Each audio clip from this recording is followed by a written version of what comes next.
Good morning, everyone. I'm going to call this meeting to order. I have to look at the date that's printed out because sometimes you need to double check yourself. Good morning, everyone. It's Thursday, January 22nd. Welcome to our Governing Board regular meeting for the month of January. I'm Christine Novello. I'm the Governing Board President and the chairperson for today's meeting. I call this meeting to order, as I just mentioned, and we will now recite the Pledge of Allegiance. Please rise if you can and join us.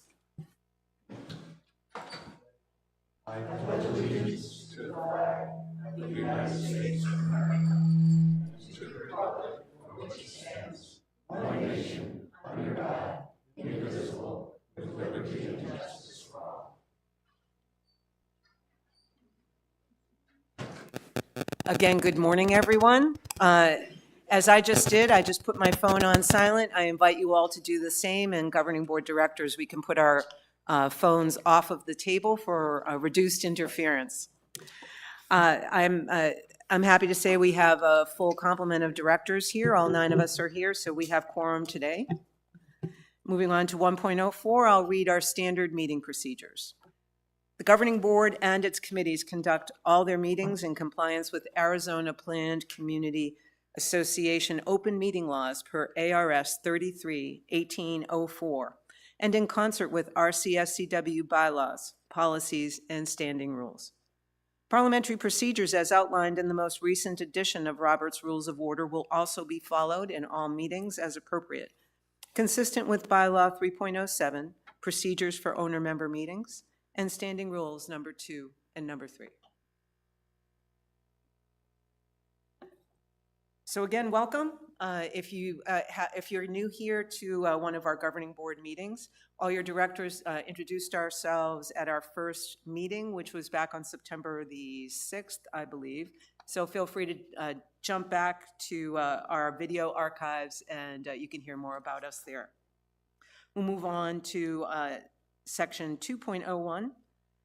We have regular meeting minutes from our last meeting, which was on December the 18th. Directors, any changes or updates? So no objections to approving these minutes. They're considered approved and filed. We'll move on to new business. We will postpone 3.01. Our speaker is hit some traffic and is running a little late. So we're going to move on instead to 3.02. We have a motion that will come from our Budget and Finance Chairperson and our Treasurer, Director Ann Becknell. Thank you very much. Per the recommendation of the Budget and Finance Audit Firm Selection Working Group and the Budget and Finance Committee, I move that the Governing Board approve the retention of Clifton Larson Allen as the RCSCW audit firm of record for the period 2026 to 2030. Thank you. Do I have a second? Second. I will say Director Williams, I believe, was one of the people who seconded. Thank you very much. Director Becknell, a quick overview, please. The audit firm working group met together with 2 folks from the operations team, Cliff Swan and Terry. John Click, Mickey Jacobs, and myself. We had RFPs returned from 3 different organizations, and we had a checklist as to how we would determine the best fit for our organization and our community. And we had individual presentations by each of the 3 audit committees. At the end of the day, we selected to stay with Clifton Larson and Allen for several reasons. One, we felt that they had the more specific depth of resources in organizations like ours, not only just in the Phoenix area, but across the country at large. And they had a very large local presence. We also looked at the presentations that they gave and how fluid those presentations were, and felt that Clifton Larson Allen did the best presentation overall. And then we compared the cost of each 3 different firms, and Clifton Larson came in significantly cheaper, which was great. So it wasn't just based on price, it was based on presentation, and it was based on skill set that we felt we would need. And also the fact that our firm, that the rec centers had worked with Clifton Larson Allen for the past several years and had very positive feedback about that interaction and relationship, that we'd been able to pick up the phone and call them, on a moment's notice and ask a question, and we never got a dime, never got billed a dime for any of our questions or comments. And most of the time, by the time we called them and asked a question, they'd already had the same question asked by multiple other organizations like ours, and so they knew the answer right off the top of their head. So we chose to stick with Clifton Larson and Allen as our audit firm. Thank you. Excellent. Thanks for the overview. Again, if you did not attend our workshop, which was held earlier in the month, the workshop meetings of the governing board are where we spend a lot of time analyzing, going into deeper detail. So if you're here for the first time or did not see that and wondering why we're not debating or questioning or reviewing a presentation, we did all that a few weeks back. So you're welcome, residents, you're welcome to go back and look into a video to see that. That being said, directors, any final questions for budget and finance for Ann on this before Director Brown? Yeah, just one question. I did attend the presentation, and I understand we are retaining them for 5 years, which we can do. Is this actually a 5-year contract, or is it a 1 year with 4 one-year options? I don't think that was necessarily made clear at the meeting. We as a group decided to go with a 5-year plan.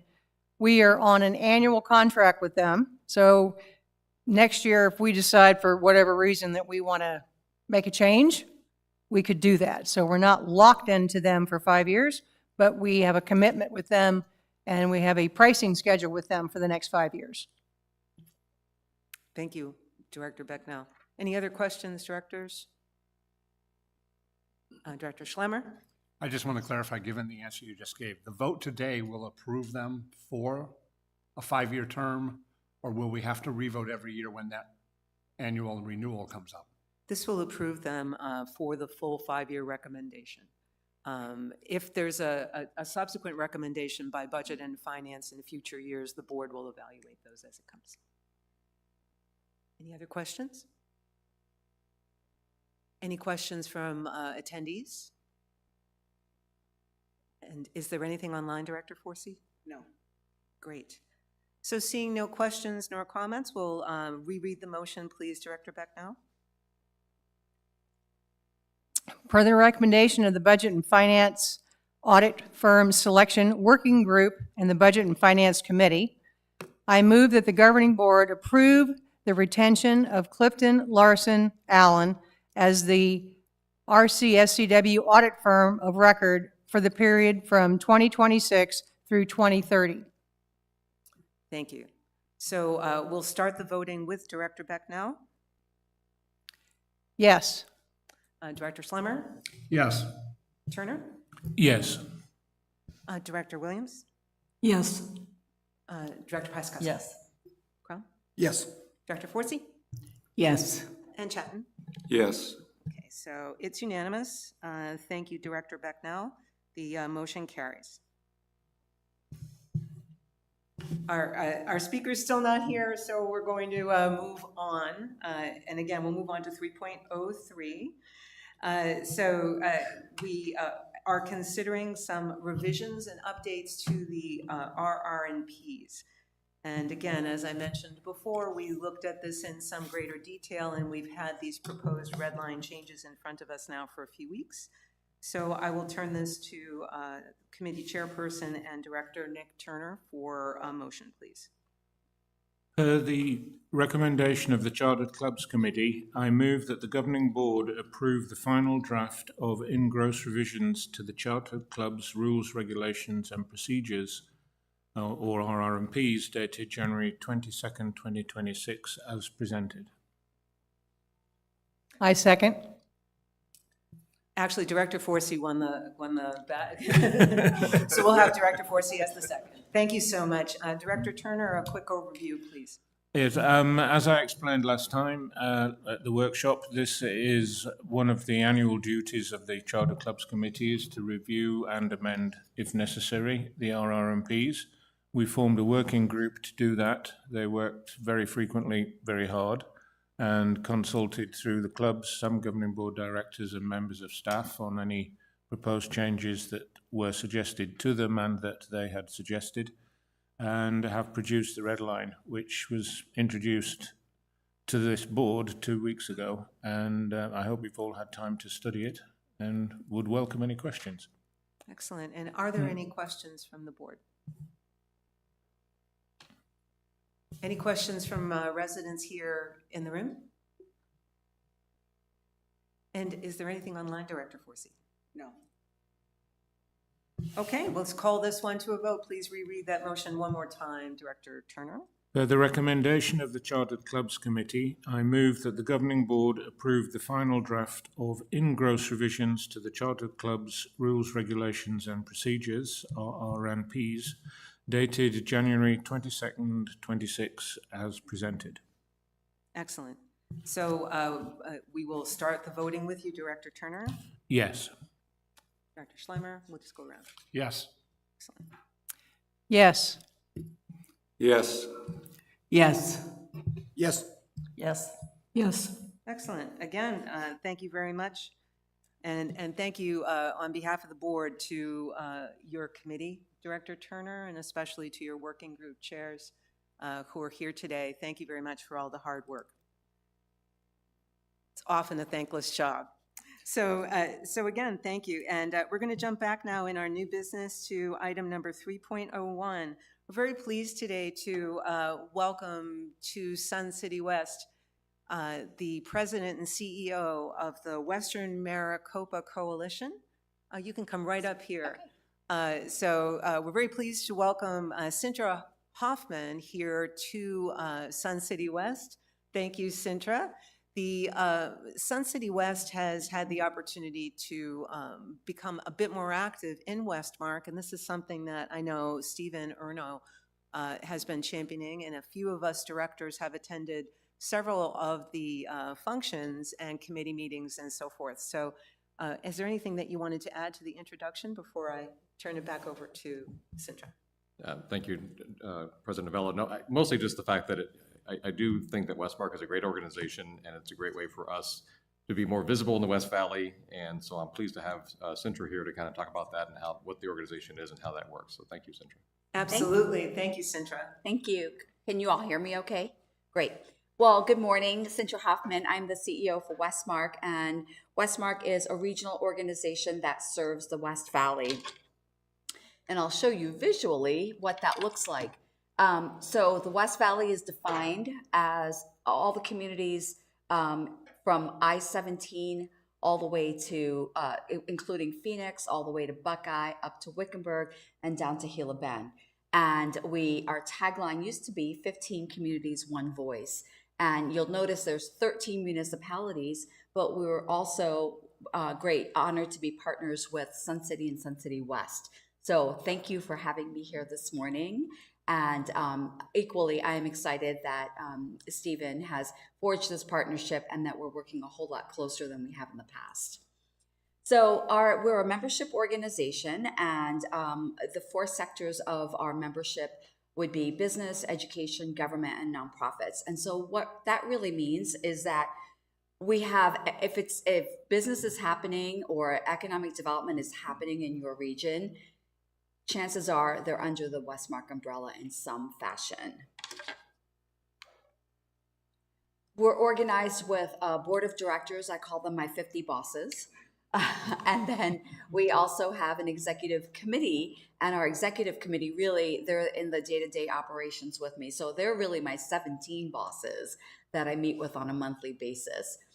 We also have, for engagement opportunities, our members engage in our different committees that we have. So we have 7 issue committees: economic development, workforce, healthcare, infrastructure, quality of life, marketing. And then we have a public affairs committee, and the public affairs committee really works more in the legislative and policy areas. And I know that that's something that is very important to this community.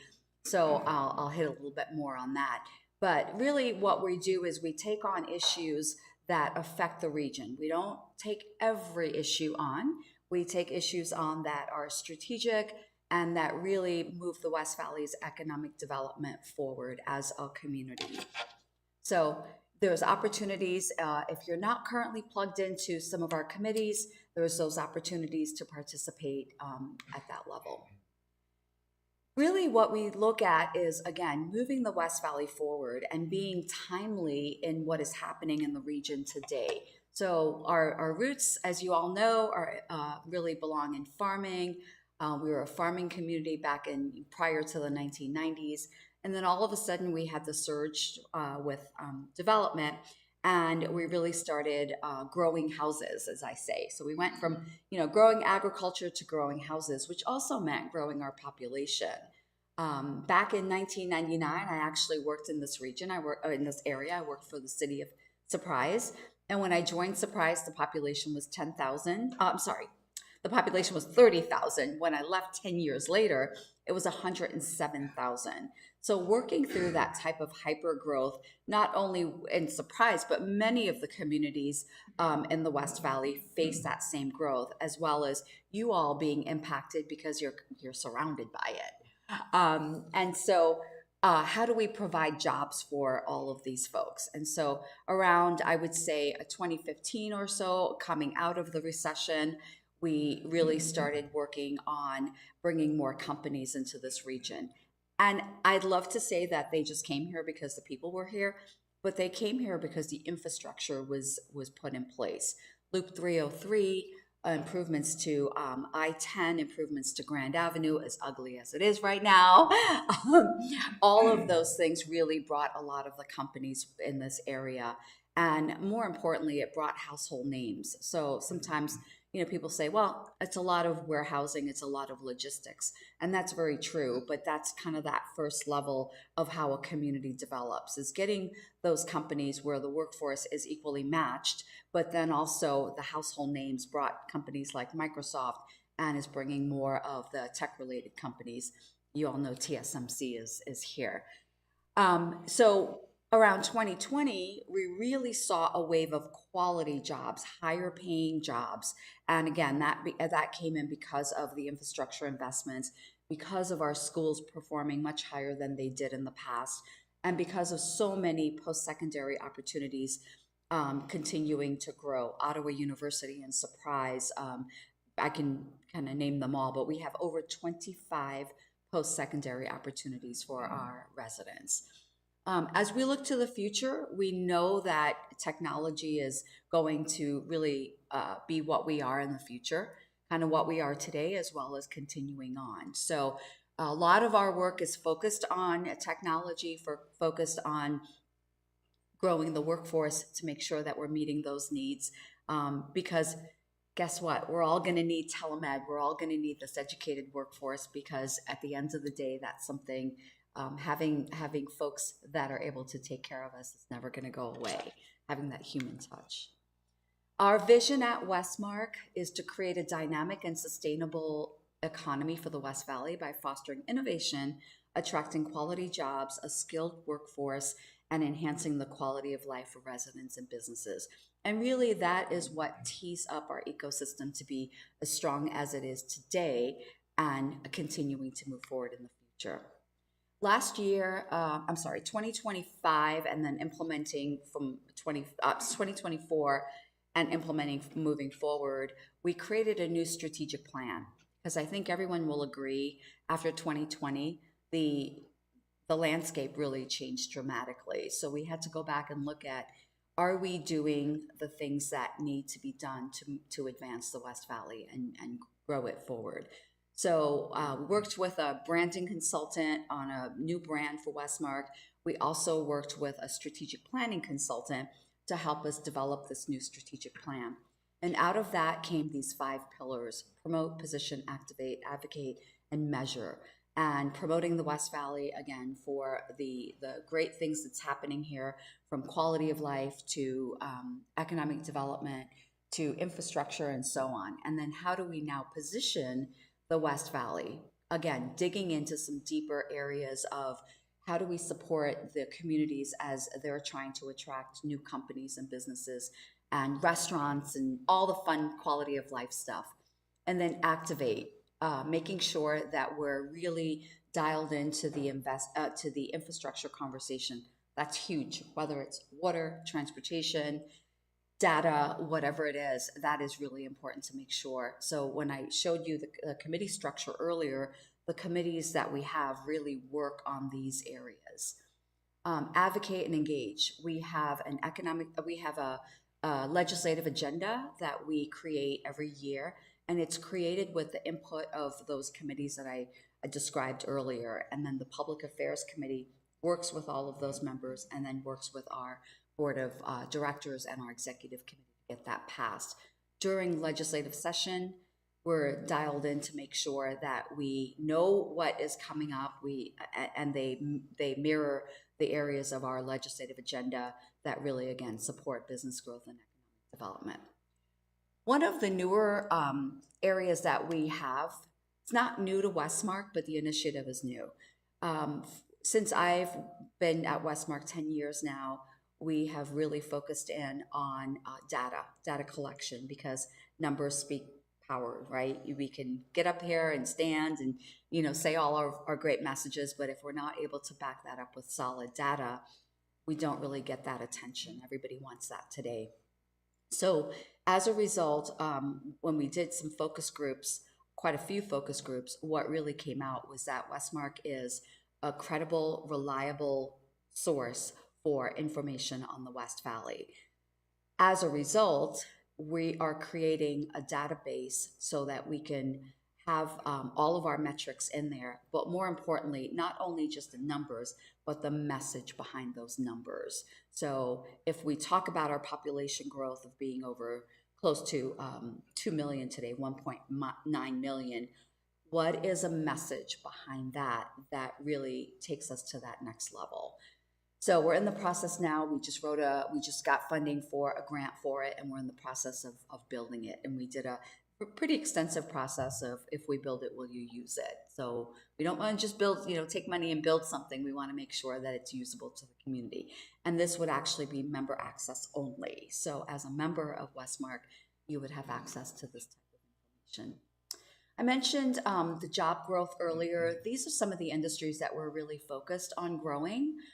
There's 9 industries. When I first started at Westmark, we created a West Valley Pipeline workforce development strategy, and it was focused on 6 industries.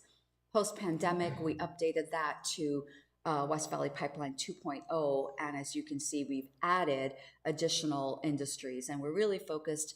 The industries that we added really hit on retail, hospitality, tourism, education, because growing teachers was not something we thought we had to do, but guess what? We do have to do it. And then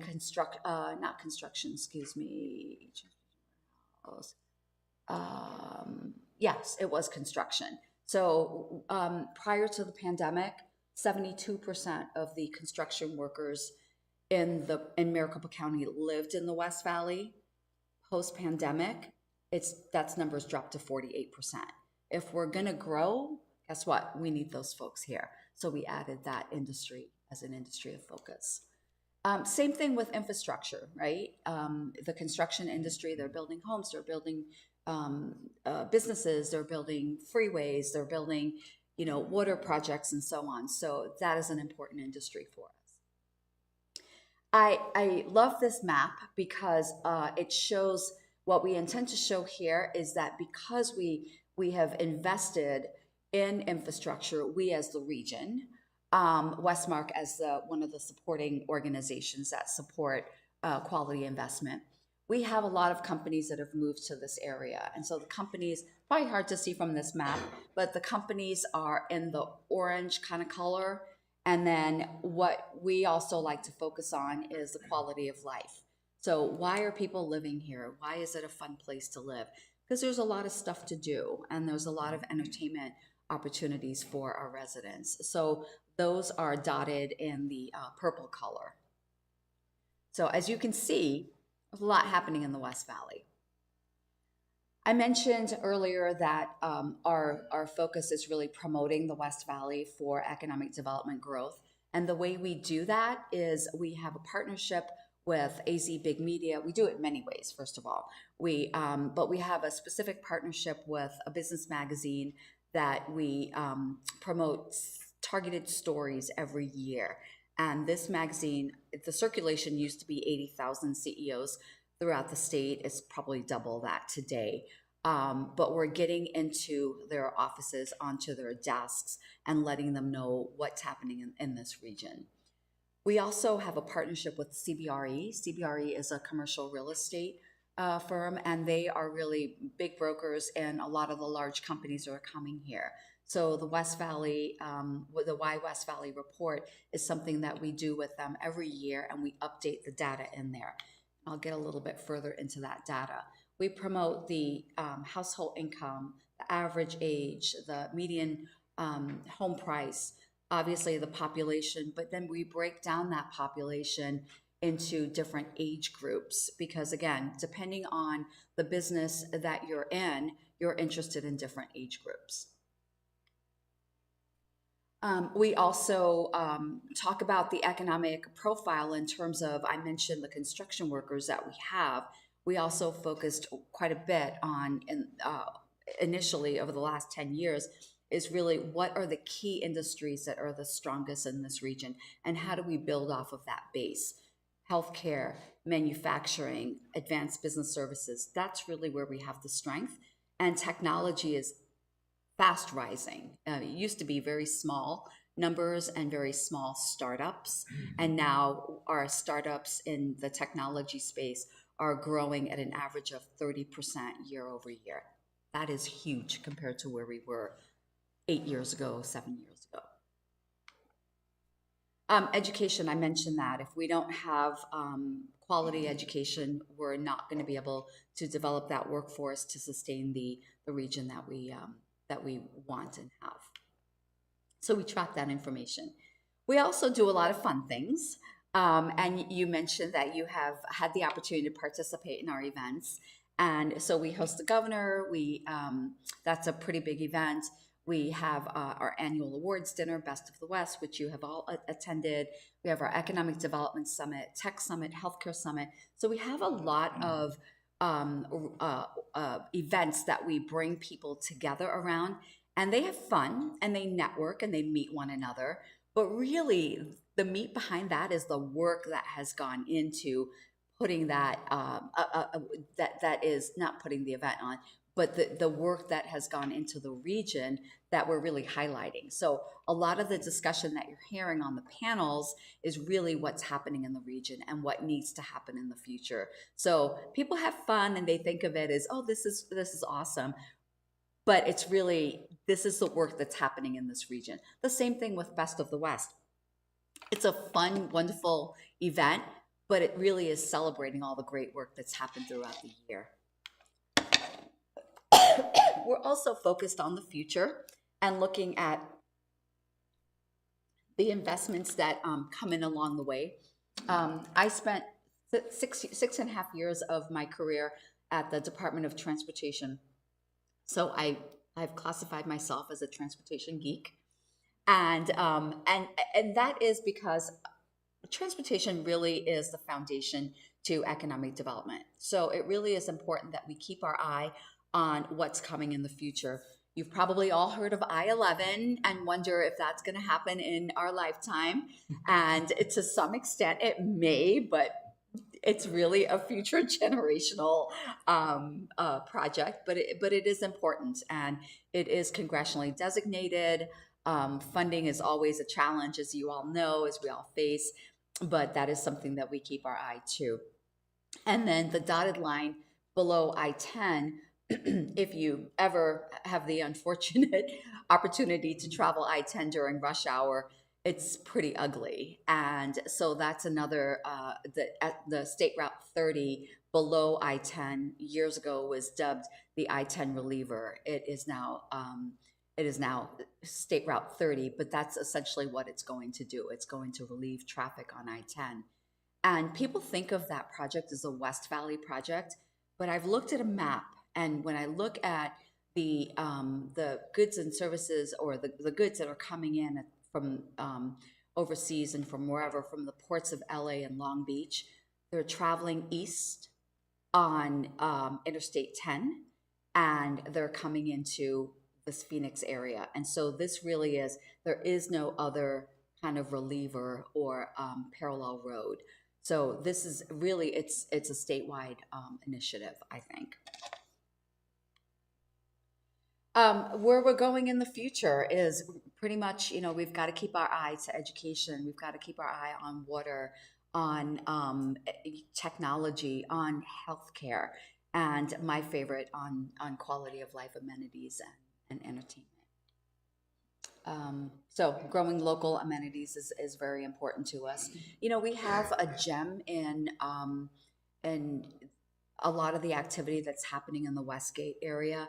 And while some may say, well, that's in Westgate, it really is a regional draw. And a lot of the activity that's happening in terms of concerts and shows and things like that, they're really bringing a lot of tourists to our area. So tourism has grown beyond just spring training. It's now around some of the major events that's happening there. And while it may be happening in Glendale, the entire West Valley can benefit from that, because everyone has a great asset in their community and a reason to pull visitors in to stay locally. So let's capitalize on that. So with that, I will open it up to any questions you may have. Thank you for joining us again, Sintra. You know, speaking as one of the directors who's attended some of the events, one of the things that's a great opportunity for Sun City West is just to continue to put our names and our faces out to all of these wonderful investors that are out there, the commercial environment and so forth, as well as all the policy changes. Please don't get me wrong. But it's amazing to me, and I think a couple of the directors who've joined me can agree. Perhaps in years past, when the population was so much less, the Sun Cities plural, meaning Sun City West, and what's now called the Grand, had a bigger say because the demographics were different. But now you can see the average ages really declining quite a bit. We have a lot more families. So getting our community out in front of all of these wonderful developments that are happening is also a wonderful thing. And you had mentioned as well the whole notion of promoting the West Valley and then positioning it for investment. That really mirrors a lot of what Sun City West is doing as well. We're a really vibrant community here, and when we've met some of our colleagues, if you will, or other municipalities and really the commercial folks that are at some of these events, most folks are really blown away by our story in Sun City West. 27,000 or more residents, all the employees that we have, so many services. So when residents come to us and say, gee, I wish we had, XYZ restaurant here in Sun City West or close, these are ways that we can continue to attract some of those investments as well. But again, thanks. And for the directors, any questions for, please go ahead, Director Schlemmer. Thank you, President Novella. Sindra, thank you so much for coming this morning. We're sorry you got tied up in traffic. You've now learned our life. It really is encouraging to me. I think about how you opened and you talk about beginning in the 1990s. And when you think about the history of the West Valley, and I'm a big historian, by the way, you think about the first big economic driver was Sun City back in 1960. And what that brought with it was this, the supporting things that needed to support this growing retirement community. As Christine just pointed out today, that retirement community is a smaller sector of the total population because it has grown around here so much. But that said, it's still very important. When you look at the 4 Sun City branded communities, assuming Grand would still be Sun City Grand, and then you add in all of the other developer over 55 communities, it totals over 80,000 homes. It's a very big part of total population, and it's continuing to grow. I was just out the other day and noticed that just south of Estancia, Trilogy is starting another community. So that number is going to continue to change. My point in raising this question is the retirement community is a big part of this area, largely because of our awesome climate. And as you pointed out, the great things we have to do. We rely on surprise a lot. As you think about Westmark's mission, how does the retirement market fit into your strategic initiatives and the goals of Westmark, and what role do you see us playing in that effort? Yeah, thank you, Director Schlemmer. That's a great question. So I think, first of all, I'll say that you are correct. The region has definitely evolved throughout the last 26 years that I've lived in Arizona. And where we are today is a much more diverse community. And we have a lot of everyone. When I worked for Surprise, we had a lot of, drive to qualify, and those families stayed. And they stayed because it's a great quality of life. And, kids, my daughter's age, 31, they're no longer kids, I guess. But wow, when you're referring to kids as 31 years. But anyway, I find that those people are staying a lot longer, and I would say the way that it really kind of connects into the Westmark mission and goals is we really promote a lot of the wealth in our community, the community activity. We always say our secret sauce is how we support one another. And I always say every community wants that trophy in their city or their community, but they also understand that if it comes in next door, that it is still a benefit and a part of the community. And I heard that loud and clear from you both this morning when you referenced Sun City Grand quite a bit. So clearly you understand that piece of it. But I think it's the demographics that you provide. The working demographics. We have senior populations or retirement populations that are truly not 100% retired, and they're still contributing to that community.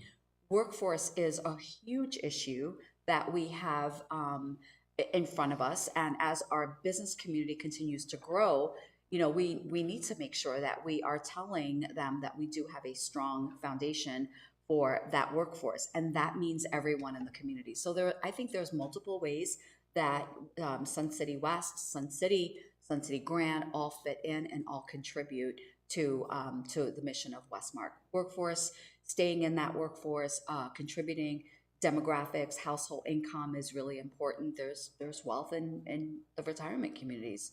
I don't have to tell you all that, but then there's also that community advocacy and that support system that companies look for. They want to know when they come to a region that there is a solid community that's going to support their employees. So there's multiple ways, and I think you said don't really focus on the legislative piece of it, but the legislative piece is huge. And although Director Novello said, it is changing because there's a lot more voices today. But at the same time, this age group is the age group that elected leaders listen to. So that relationship with those folks are important. Thank you. Yeah, excellent. We've attended a legislative breakfast and met some of those legislators, which again, always helps as well. Any other questions for Sintra? Director Grom. Good morning. Thank you very much. My question would simply be, in your role, do you actually have an active voice in the decision-making process for like land use type issues? We recently had the railroad BNSF. We know we're looking at the fact that TSMC is buying land and expanding. We know there's going to be data centers. Do you have an active voice in some way in affecting the outcome of those decisions? And as right now, the county is updating their comprehensive plan. I think it's called Vision 2040 or something. But what's your role and what authority do you have in those decisions? We do, thank you for that question. We do get asked to take positions on different things. Now, a controversial issue such as the BNSF one, we've worked with all the parties, we're getting information, we're understanding the issue, but we haven't directly engaged in terms of taking a position, nor has anyone really asked us. But That's typically what development will do, is they'll come to us, whether it's a school bond passing, whether it's a capital improvement project, they will ask us for the endorsement of Westmark. And we endorse projects, we do not endorse candidates or people. So that's separate. But more direct to your question is, yes, we do have involvement in some of the land use issues. We don't have authority or decision making involved in it, but that endorsement from a regional business organization, the only regional business organization that represents the West Valley, the voice is pretty heavy. Does that answer, Director Graham? Thanks. And having, the more we can join with other communities like us and have those voices be amplified, the better benefit it is for us. So that's wonderful. Any other questions, directors, or comments? Residents, any questions? It looks like we have someone coming to the microphone. And for those of you online as well, if you do have any questions, please introduce yourself by name and provide your rec card number when you're commenting online as well. Name is Tom Jones. It's not unusual. Get a kick out of that. 110390, and I have to echo Director Grom's concerns about the BNSF. I'm a committee chairman with PORA on the BNSF committee that we're working, and you spoke about transportation and traffic. And we really feel that that's going to be a detriment to the area as well as environmental issues.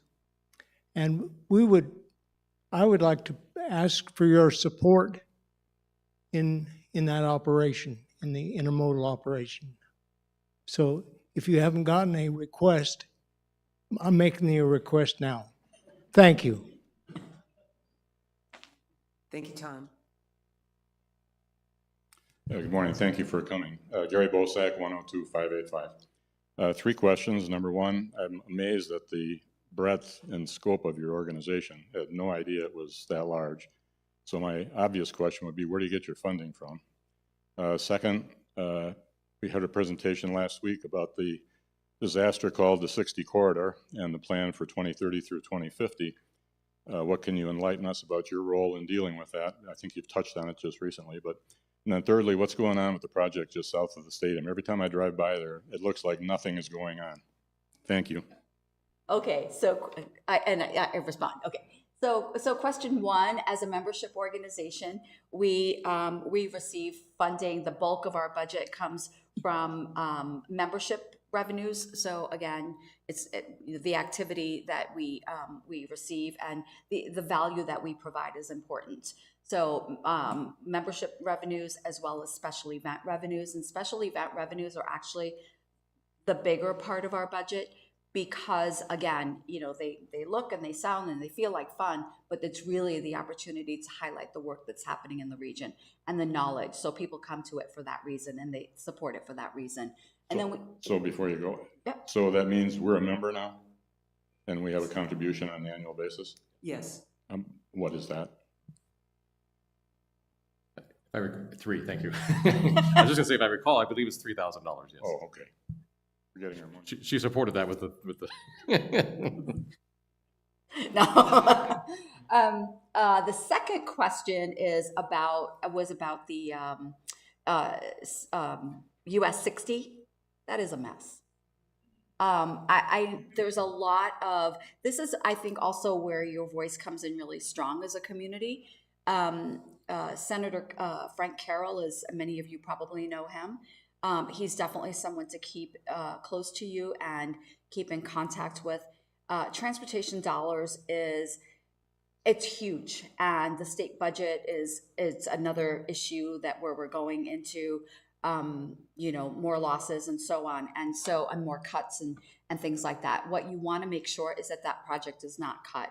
That is, I have an employee who lives in Saguaro, so she travels that corridor every single day, and I hear every single day how long it takes her to get from Surprise to Westgate. So I know that it's a problem. I think it's just something that you continue to keep on, because funding is important to maintain what you have. The City of Surprise effectively lobbied last session, and was able to get some funding in the state budget, and also to retain that. But retaining it as we go through more difficult budget times with the state is going to be important. The last question is the question that I feel like I answer all the time, and I feel like they are members, but I feel like I should be on retainer with them for some. Every time I describe the situation, I should get some funding for it. The VI project is going to be an incredible project when it is eventually done. To your point, I think there's some variables in there. One is it's huge. If you actually get on site and you drive around, it's a huge project. And what they're trying to do is they're trying to build all the vertical buildings at the same time. They want, when people come on site, that they have a full experience of the glitz and glamour, rather than, glitz and glamour in one location and construction all around them. So that's also why they're waiting until everything is done before they actually open the doors. They've had hiccups along the way. They've had a lot of scope changes along the way because the vision has changed. They have a lot of money. The great thing is they have a lot of money, and with a lot of money, you make a lot of changes. That's the bad part of it. So the most recent date that I heard was 2028. It's going to happen faster than I-11 will happen. I will tell you that. But that is going to be awesome when it does. It will be, but again, I hope, and thanks for the questions, to both the resident question and to Cintra's response. Last week, we hosted a presentation from MAG, the Maricopa Association of Governments, and they provided an update on the, among other things, the US 60 corridor and some of the other things that are even going to come closer to us here in Sun City West. So if you're listening or here and you haven't seen that, I encourage you to go out and take a look at that and listen, because it's going to affect us, even though it doesn't come through Sun City West per se. It was a great opportunity for all of us living in the area to come up to speed on what's coming on. So just an FYI there. Any other questions or comments? Anything online, Director Forsey? I don't see anything. Then with that, we can't thank you enough for coming here. We're very happy to be a part of Westmark. Oh, I apologize. I know General Manager Stephen Erno had a final comment. I apologize. That's okay. Thank you, President Novello. I just wanted, again, thank you, Cintra, for coming out and explaining a little bit more about Westmark, because it is an important organization, and the key is that because we're in an unincorporated area, we don't it's important that we stay close to those communities that are around us and what's happening around us, because we're not in a bubble, and the things that are happening affect us greatly. So being a part of this organization, my past life in city management, this is a big part of was involved with Westmark before, was also involved with East Valley Partnership. So these things are important to the regions to make sure that we are providing the necessary infrastructure. Healthcare, attracting the healthcare providers here are obviously is important to us. And even again, that the entertainment value, all those things affect our community. So being a part of this organization, I do think is a vital part for us in order to make sure that we have a voice in the West Valley, and that we're recognized too, that people understand, hey, Sun City West is here and what we are about, and that we're not, a tiny community. We're 28,000 people, and that's a big chunk of the West Valley. So, and again, even the population, the demographics that you're showing show that we are a big part of that as well. So I just really appreciate you coming out and giving the board and the community a better understanding about Westmark and why we joined this organization. Absolutely. And if I may just respond to that just a little bit. We have always had Sun City and Sun City West as part of our membership and part of our group, but really it didn't take off the way it has now and the way it needs to until Stephen officially joined. So we really appreciate that. Again, being part of the larger region, we're always going to include our communities, but this level of engagement is really exciting. So thank you. And thank you for allowing me to be here this morning. And we're very pleased. Thanks for battling the traffic. And again, it's something that I think really helps us all. It's another resource that we can tap into. So thanks again, Sintra.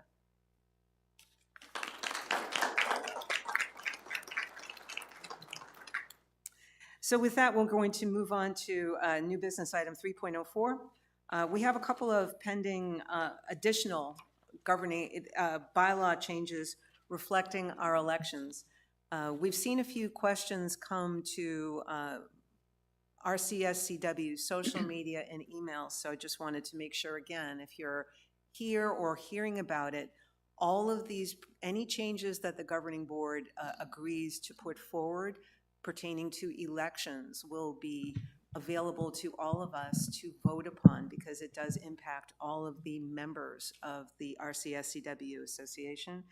And nothing is complete. Everything has been open and transparent. All the proposed changes and our discussions have been in open meetings. So just wanted to get that out there. So again, what we're all about, our elections committee has come forward with some recommendations to align our practices and the current state statutes with our bylaws. We always need to do that. And today we're looking at two different proposed changes that will change the election timetable a bit, or that's the proposal. We discussed this in greater length 2 weeks ago. Nonetheless, I'm going to turn to Director Chatton to make the motion, and then we'll open it for any further discussion. Thank you, President Novello.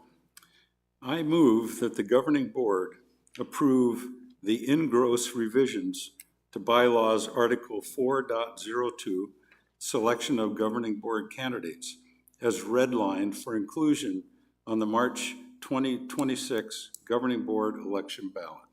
Do I have a second? Director Piaskowski seconds.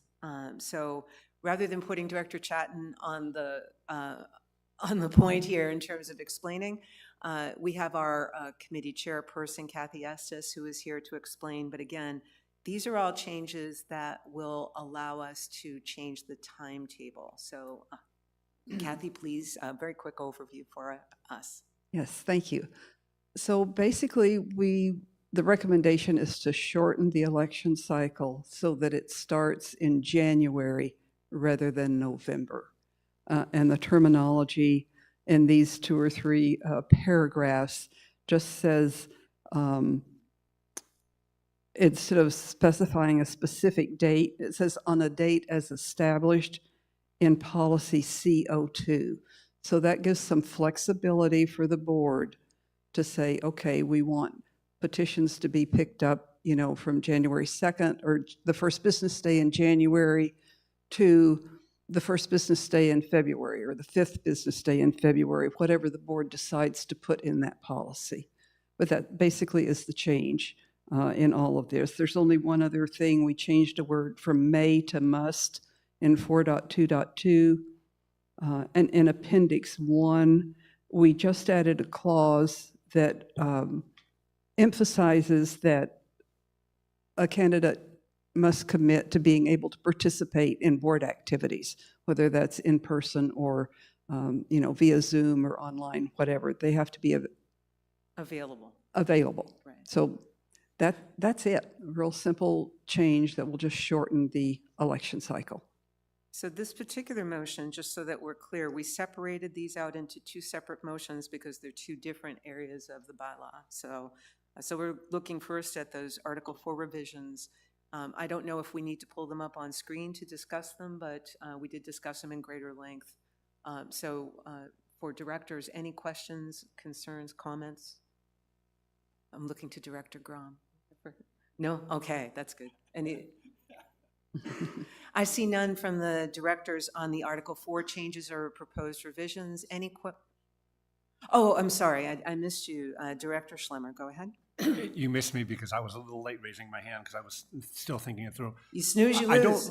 I don't necessarily have a concern per se, certainly not one that would change me from supporting this, but I do want to raise the caution that as we shorten the timeline, I think we want to be cognizant that occasionally we have a candidate who comes along who is newer or not as well connected within the community. And as we shorten the timeline and we have the requirement of the 200 signatures, I think we need to be cognizant that we want to make that timeline reasonable enough that a candidate who's doing a lot of that work on their own without a lot of support network has the time to be able to do that.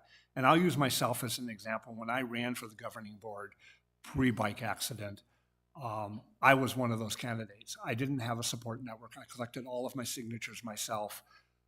It took a lot of time, and I was pushing close to the windows, because you can stand out in front of the library or the pool or whatever for only so long before you yourself get physically tired.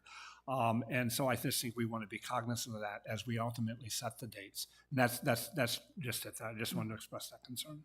Thank you, Director Schlemmer. I think part of the opportunity that we've opened up by moving the specific dates to policy enables the governing board and the elections committee to learn from, if this goes forward, we could learn from next year and make adjustments without having to adjust our bylaws. Adjusting the bylaws is a very large process because of the importance. So as residents and we are looking at these proposed changes, we won't be voting on any changes to the policy today because we need to wait to ensure that the bylaws changes will be made first, but we'll come back to the specifics. The Elections Committee, through its chairperson, has given us those proposed changes now, so we have the chance to see them in advance, but that was the idea. Thanks for the comment. Any others?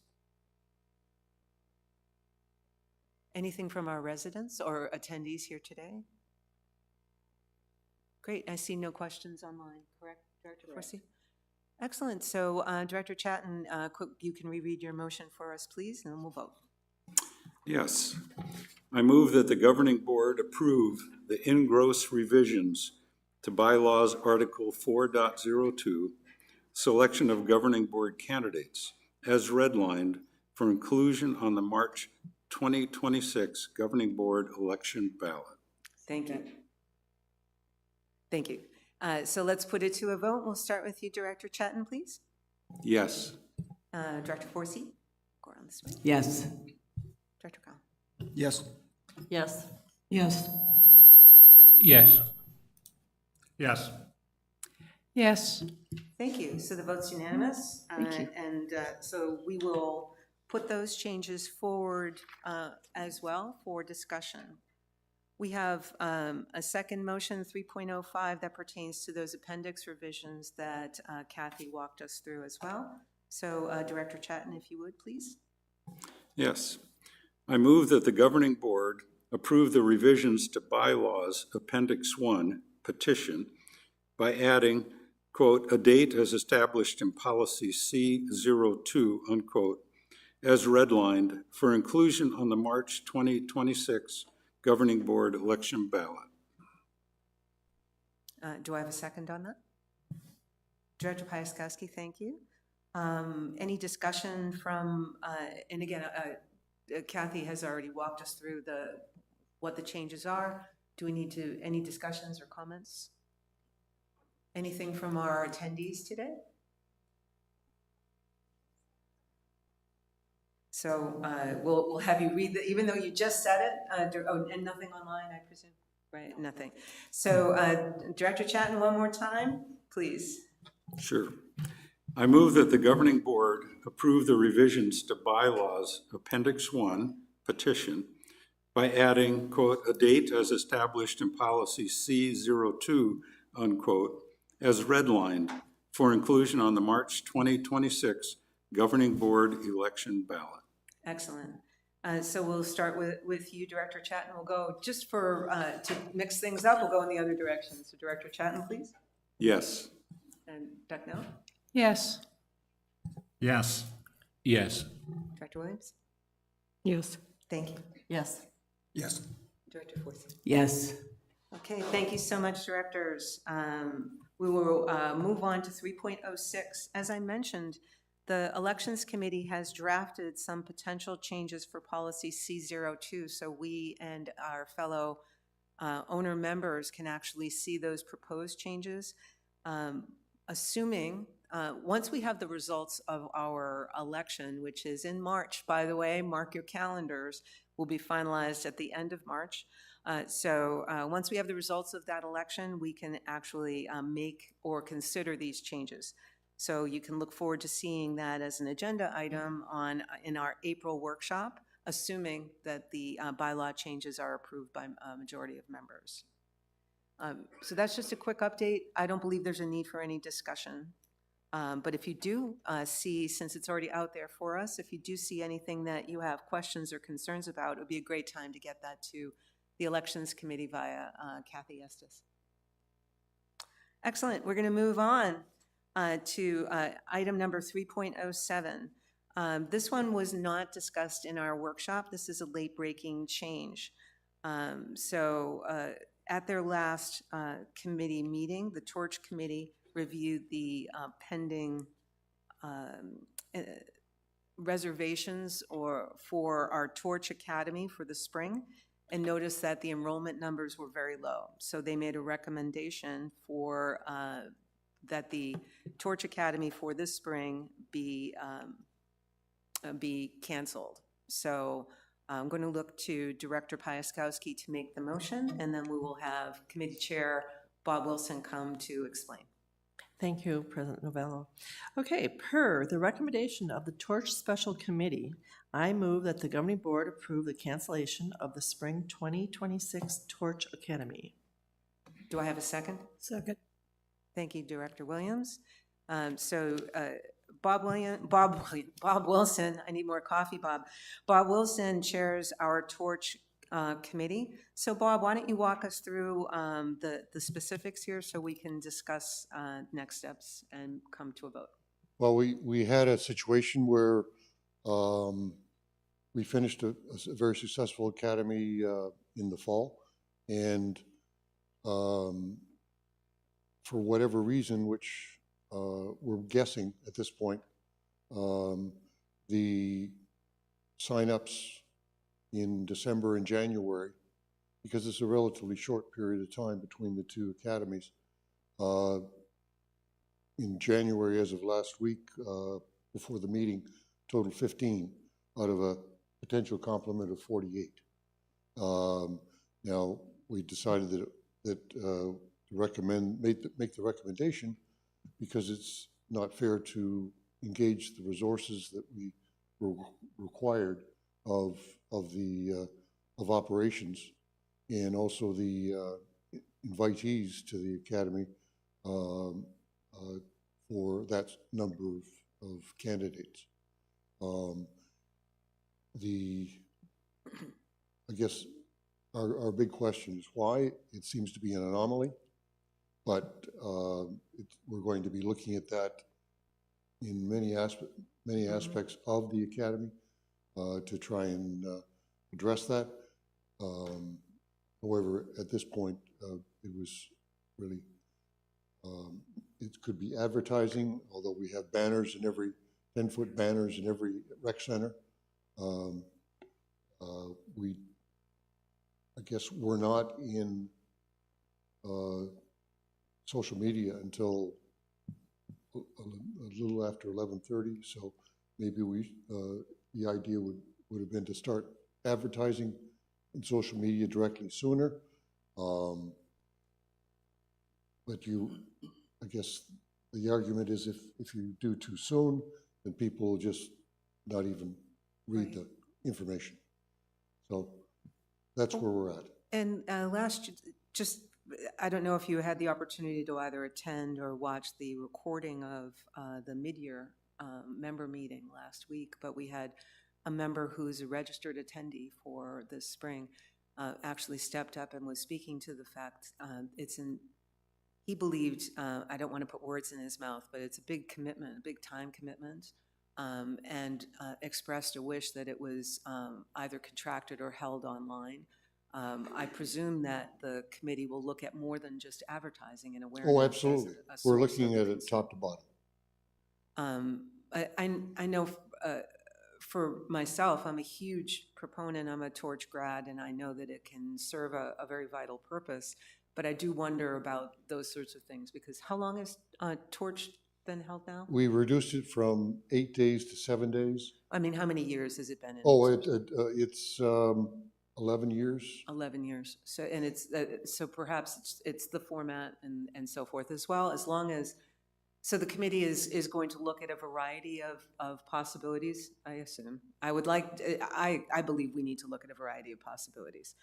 But again, I'd like to open it up to the directors to ask questions or express concerns as well. So, Director Piaskowski? I really think it should be an online program. We are very busy. Most of our residents are doing clubs, they're doing different things. If you had online presentation, you'd still have registration, online presentation, and then at, every 3 weeks, you could have a gathering. So if there was questions at that time, those candidates could come and ask questions. But that's just me being busy.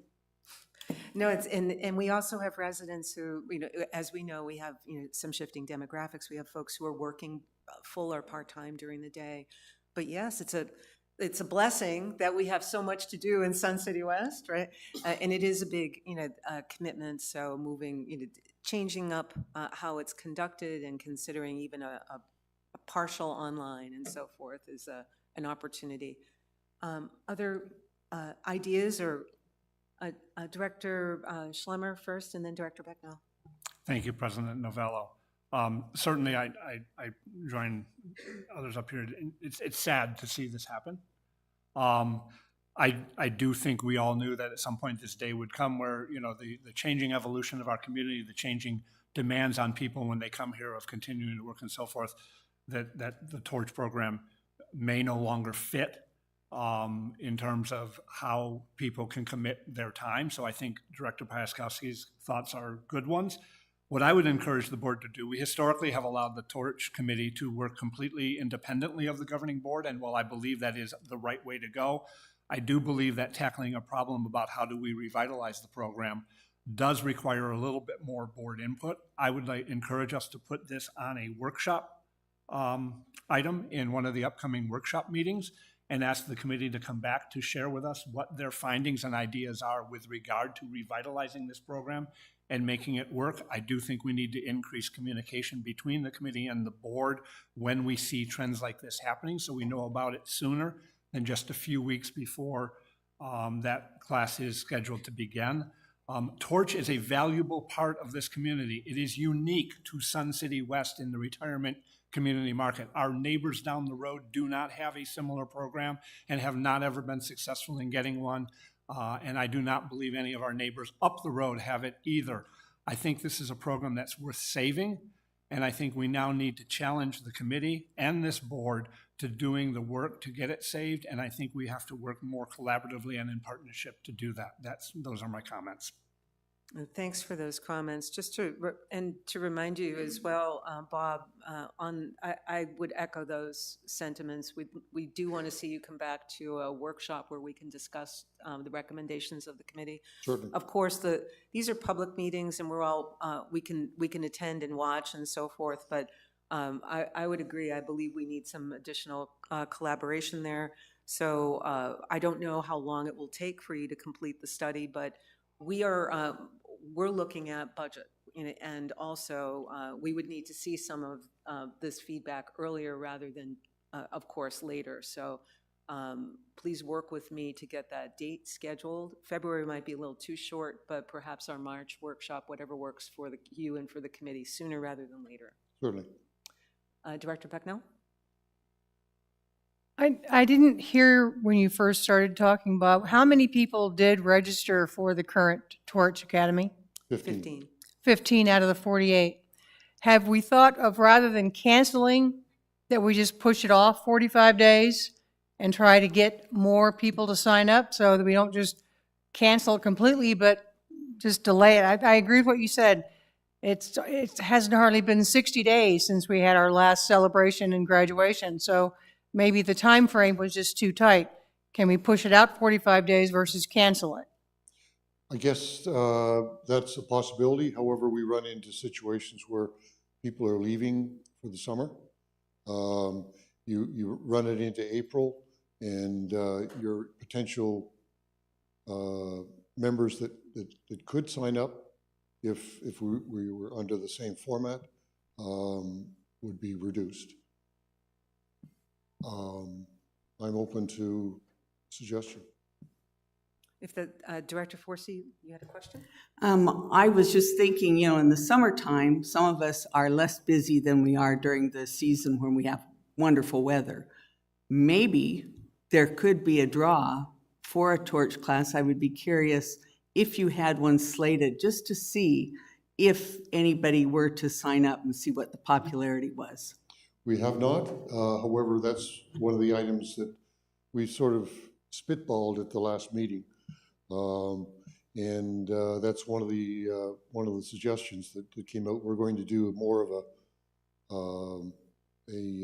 review at the next torch meeting, facilitating sort of ideas and that we can action and review and see what rises to the top as far as ideas. But, And there's so many, thanks for that. All great suggestions. Please feel free to leverage us. We're, as you can hear, we're full of ideas for your committee to consider.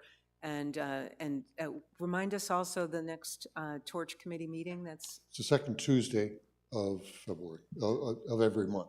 So it's the second Tuesday. And for our residents as well, this is a wonderful opportunity to go there and express if you've wanted to attend something like a Torch Academy to learn more, but the time commitment or timing is not to your, doesn't mean you have other ideas or so forth. They would welcome that input. And if you can't make it to the meeting, you can always write to the governing board. We'll pass that on to the committee, gb@suncitywest.com, and so forth. So any other, no? So again, please, Director Turner, go ahead. Yeah, just a couple of questions. I've just had a quick look at the policies and bylaws on special committees. And they're formed for a specific purpose. So I presume the Torch Committee's specific purpose specifies that they have to have 2 sessions a year. Otherwise, they wouldn't be asking us for the That's correct. for the permission to not do it this year. If the committee is thinking about how it builds for the future and what changes may need, that also may need changes to the specific purpose of the committee, which again is something I think the board should consider. Absolutely, and that's something each June we look at. We have 2 special committees, not standing committees, but special committees that we review each spring. And Torch is one, the Elections Committee is the other. So we will look at both of those, and this would be critical input to that consideration, I'm sure. Many of us have attended Torch, so again, we're full of ideas for your committee's consideration. And it is important to note, I think that question has come up. It is a special committee that we will review each year. Any questions or comments from anyone who's here in the room? Anything online, Director Forsey? Thank you. It sounds like we do have a comment online. Could you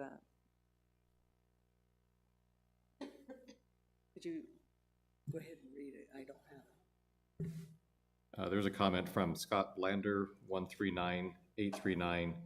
As one who registered for this spring, I'm very disappointed. I also work part-time, but was willing to carve out the time. We've had nothing but extremely positive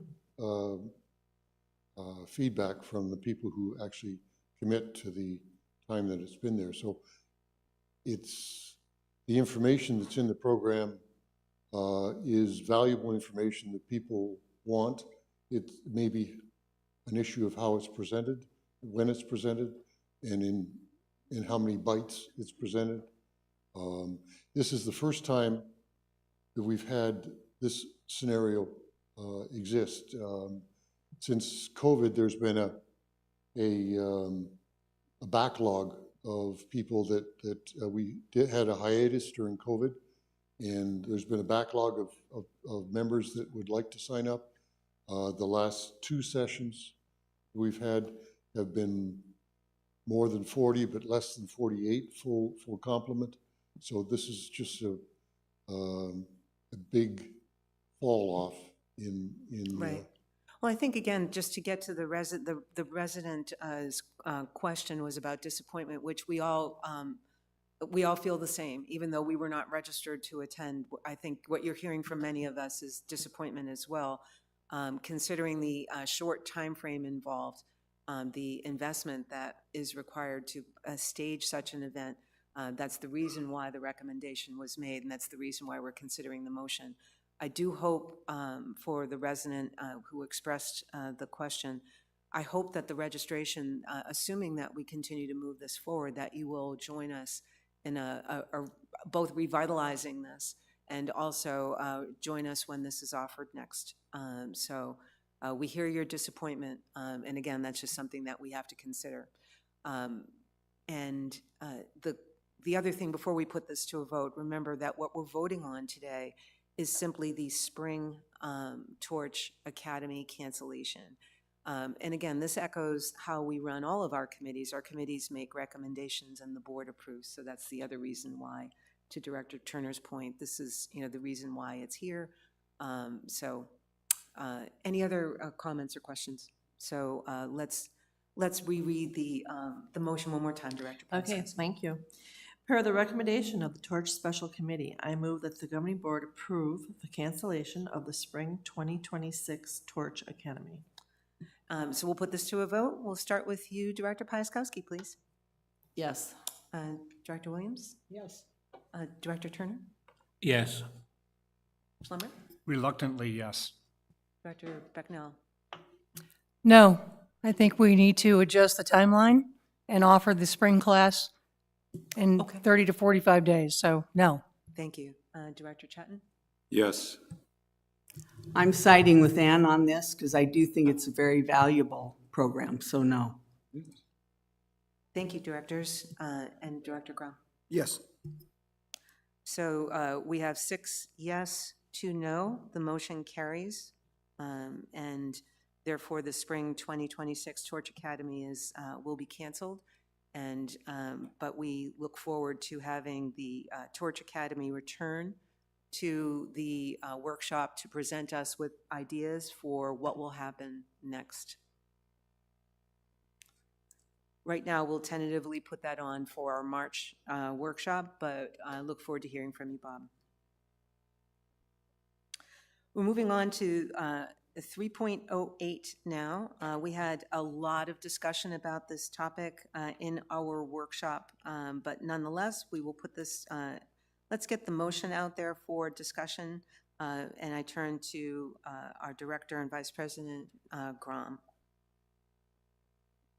Thank you, President Novello. As you said, at our workshop, we discussed this.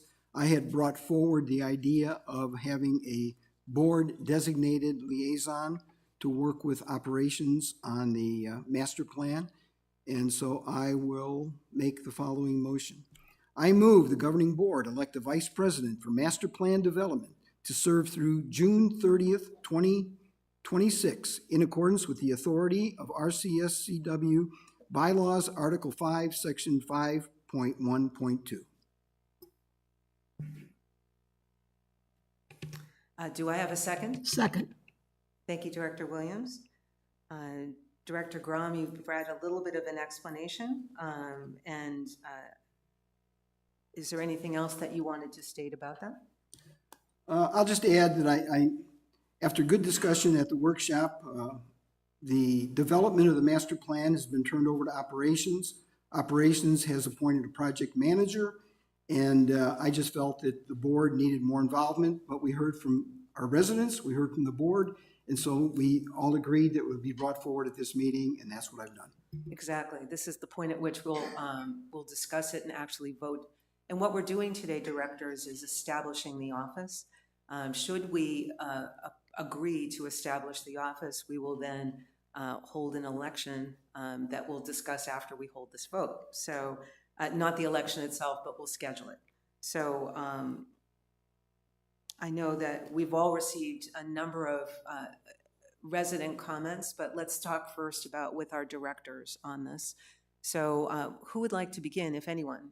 We had a lengthy discussion, so if there's something new or additional insight that you'd like to offer in one direction or another, this is the time to do that. Director Forsey? I would feel concerned with adding another layer on it because we're trying to get the synergism to keep the project growing ahead, and every level you put slows it down. So that's just my concern. Thank you, Director Forsey. Any other, so we'll start with Director, unless, did you have your hand up? Director Chatton, I didn't see it. Director Becknell then? I'm sure, I didn't want to pass you by. Director Becknell? Always second place. I have yet to see a valid job description of what this role would do, what their responsibility and accountability would be. So I can't support something that I don't understand, just having a title, what that's going to do for the entire project itself. As we said, we know it's a short term. There needs to be a defined job description, roles and accountability for what that's going to do. I think Director Grum has verbally expressed, and that's something that is there anything that you wanted to respond to on that, or? I could provide that, but it's not available right now, so I Since this appreciate your isn't, comment. and this is, I absolutely hear what you're saying. I would presume, Director Becknell, that should the board elect to move forward or decide to move forward, that the next step would be to define that a bit more as we do a special committee. What are the expectations and so forth? Since this is not a standing permanent role, this is something that would be a special role for the duration of our term and would need to be, if approved, it would need to be reapproved by the incoming board for next year as well. I would imagine that this is something that the board would need to define before moving forward. So I'm just adding that as, it's similar to other special committees or special assignments. It's something that we'd need. So go forward. So it feels to me that we got the cart before the horse, that if there is such a need, that we need to define what that need is and what that role is going to be, and then bring it back for a committee vote and For board vote. for board vote, excuse me. But until that time, I don't really see, I really have no clue what I'm voting on. That doesn't make any sense. Director Schlemmer? Thank you, President Novello. I think your point is very good. I first came out when this was proposed at the workshop meeting saying that I agreed that we probably should have a governing board member involved. But since that time, we've had the input of some of our residents. I've had an opportunity to speak to some residents who approached me in the interim between the last workshop meeting and this meeting. We've listened and I've heard from the comments of our consulting firm, and we've had the opportunity to attend or see some of the workshops that have been going on with the consulting group and our residents, and I've seen the engagement that is online. You know, we charged our general manager during the hiring process very clearly that his largest task would be to do strategic planning and to also work on master plan and so forth, and he has very aggressively tackled that problem. We are not experts. You know, as much as we want to think we're experts on the governing board, we're not experts. We may have had planning work in our careers. We may have been involved. Mr. Chatton, Director Chatton, has some experience in city management. Some of us have experience in corporate life, and we've certainly worked on strategic plans. But we've hired a very capable consulting firm. We have a very capable general manager, and I've been very impressed at the degree of involvement of the community already. You go out to the ideas board, and there's, you know, last time I looked, we were approaching 100, and I think there's probably now more than that on there and so forth. I've become convinced that us becoming involved will be more of a hindrance than an addition, because I think we disrupt that free flow of ideas that will be coming from the community. I think when a governing board member walks in a room, we automatically change the dynamic whether we like to admit it or not. It's just like when a senior executive walks into an office or a store or wherever, they immediately change the dynamic in the store, whether they like it or not. I used to say this to my one of my executive VPs, when he always said to me, he goes, why is everybody afraid when I come into the building? I'm like, because you have this title. He couldn't grasp that, but it was the reality. We will get to see progress reports along the way. We will get updates. We will get to vote on whatever is finally determined to be the proposed master plan. I think that should be the limit of the governing board's involvement, and as citizens, our participation in the process. It was said best by one of the folks I talked to, I think it was Jason from Barry Dunn. He said, trust in the process. They do this all the time. I agree with him. I don't support this motion. Director Turner, you had your hand raised? Yes. The development of the long-term plan is the general manager's job. It's an operational job. We as members of the governing board should have the usual oversight that we do of things that the general manager does, even though this is a big thing. For other big things, we have standing committees. If we, as a governing board, want more detailed oversight of what's going on in the general plan, we should, if anything, I believe we should have a standing long-term committee. But I don't think we really want that. I know at the workshop I said that I thought a governing board member as an embedded observer within the process might be useful. I agree with Alan that the presence of that governing board member might be a distraction rather than a help. And so I've changed my mind as well, and I don't think that we need this role for an individual. We may need this role as a temporary standing committee, but I'm not convinced about that either. Yeah, at the workshop, we didn't put that one forward for vote, but we did put the oversight role here to vote. We saw the need to actually have this discussion and vote here. So, and again, that's the scope and that's the nature of what we're looking at this point. So for our directors who've not yet commented, anyone want to? Director Pieskoski? I don't think that we want to have an oversight. I think what we want to do is be informed, okay? We were not informed when they first came here, when they had their first meetings for the residents. We got that the day that was happening. And so if we had a person on the board that would also be in contact with Sabrina, or Sabrina would be in contact with the board, and she's sending out an email to Jason Dunn saying, hey, we can do this, this, this, and this, and these are the dates, then we are informed as a board. Sometimes I feel that we do not get information as a board. We get that information when our residents get it.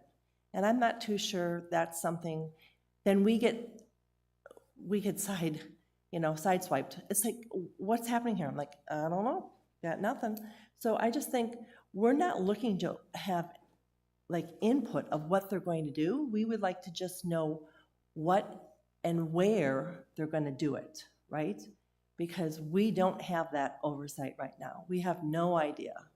This little flyer that we got today is the first time we saw it, which is fine and wonderful and dandy, except for we need to have more information. We are, at the very end of the day, I know Mr. Erno and his staff is responsible for the master plan, but who do you think is going to be on the fire about it? Mr. Yeah. All of us. All of us, all yeah. of the board. All of us, because and we've that's approved it. Okay, we approved it. We did everything. I'm not saying anything, good, bad, or indifferent. We were not even presented of our two candidates for the master plan. Not saying that we would make that decision, but we didn't even say, it's a Kay Williams group, and this is what she does, and this is a Jolene Pieskoski group, and this is what she does. As a management team, we would really like to go with Kay Williams, and this is the reason. We don't get informed sometimes, and I think that's a hard sell for us when we are talking to our residents. That's all. Thank you, Director Piaskowski.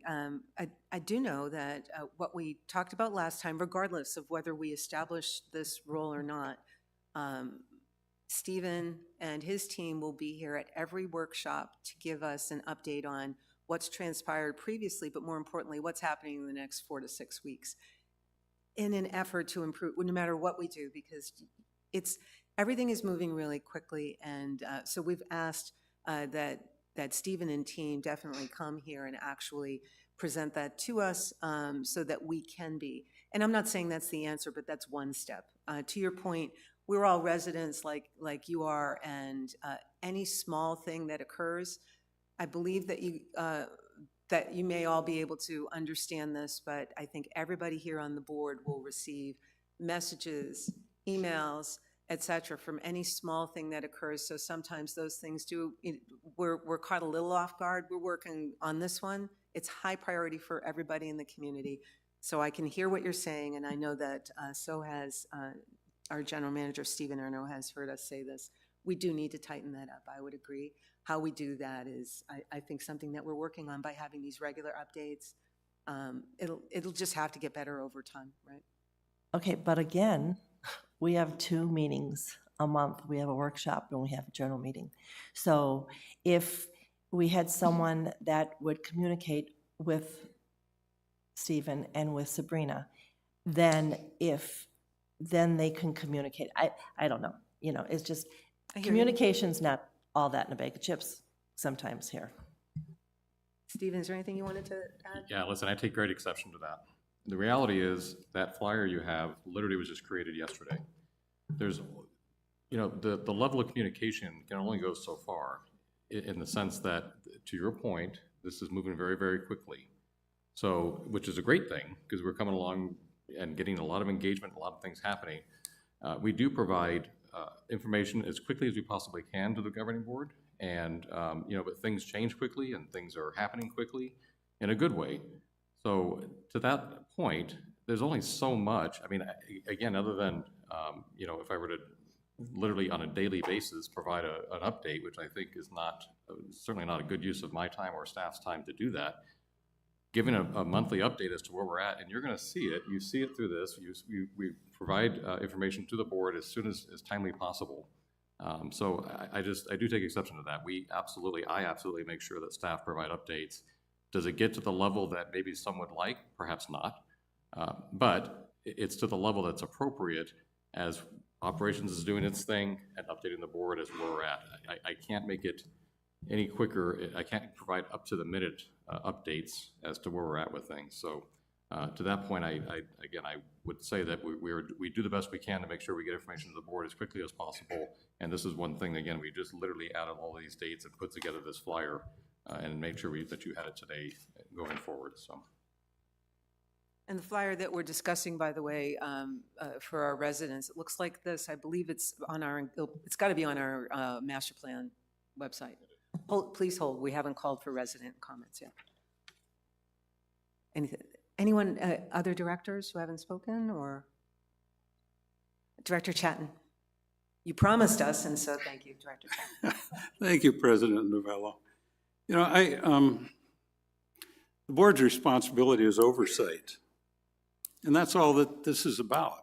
This is not about a board member having input into this process.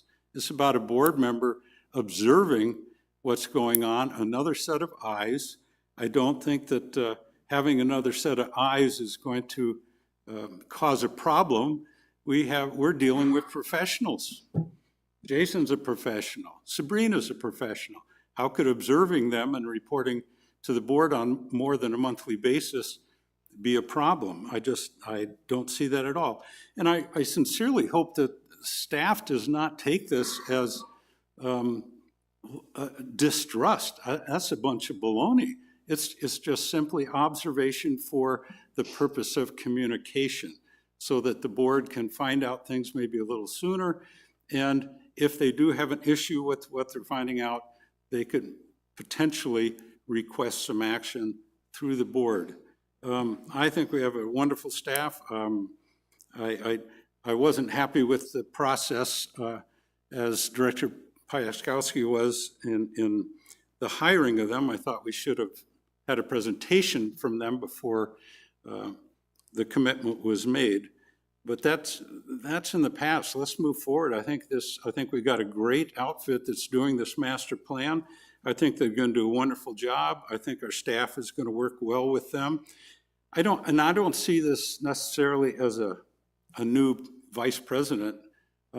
It's simply designating somebody as a liaison to not work with them, to observe what's going on with the master plan. So that's my 2 cents worth. Thank you, Director Chatton. Any other, before we open it up to owner member comments? And we're not going to read those yet. Director Forsey, any other comments? Director Turner? Yeah, I'm concerned that we're worried about fixing a problem that doesn't exist.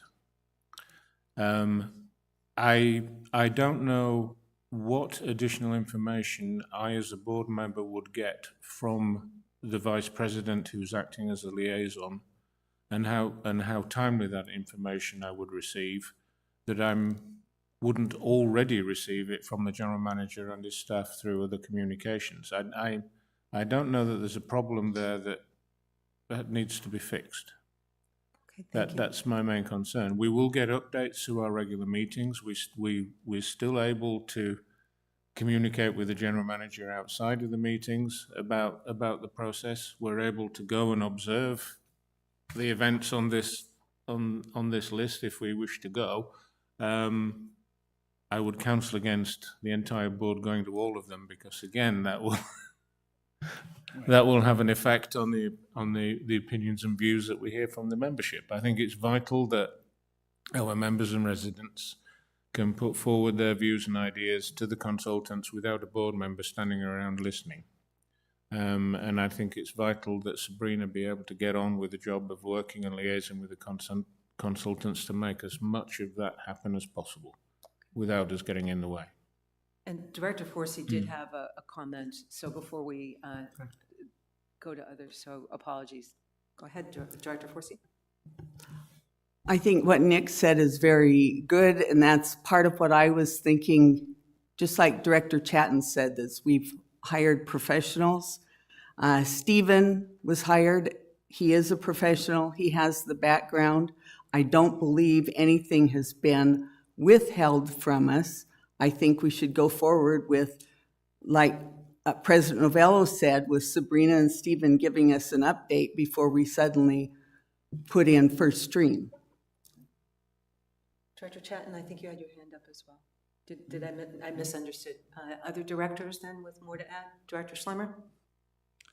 One additional comment. You know, one of the things I think is important for us as a government is to listen to our residents. And I will tell you, the things I'm seeing and hearing are nothing but positive. Even to the point where even our chartered clubs are engaged in this process. One of the clubs my wife is a member of sent out an email encouraging their membership to attend these events and encouraging that level of participation. I've had people come up to me in the community when I've gone over to the pool to swim, and they've said, wow, this is really cool. And they really are happy about the degree of solicitation. To the concern about whether or not we know what's going on, my goodness, just look at the social media posting. It's out there almost every day. Like, I don't believe, I'm with Nick, I don't believe there's any problem here with communication. I mean, I can't fault them for not showing me this yesterday because they just printed it. You know, and to the comments about the selection of Barry Dunn, I wasn't on the board then, but my recollection of those events was that you guys empowered the general manager to select the firm, you guys being the board at the time. So we're making a problem where a problem doesn't exist.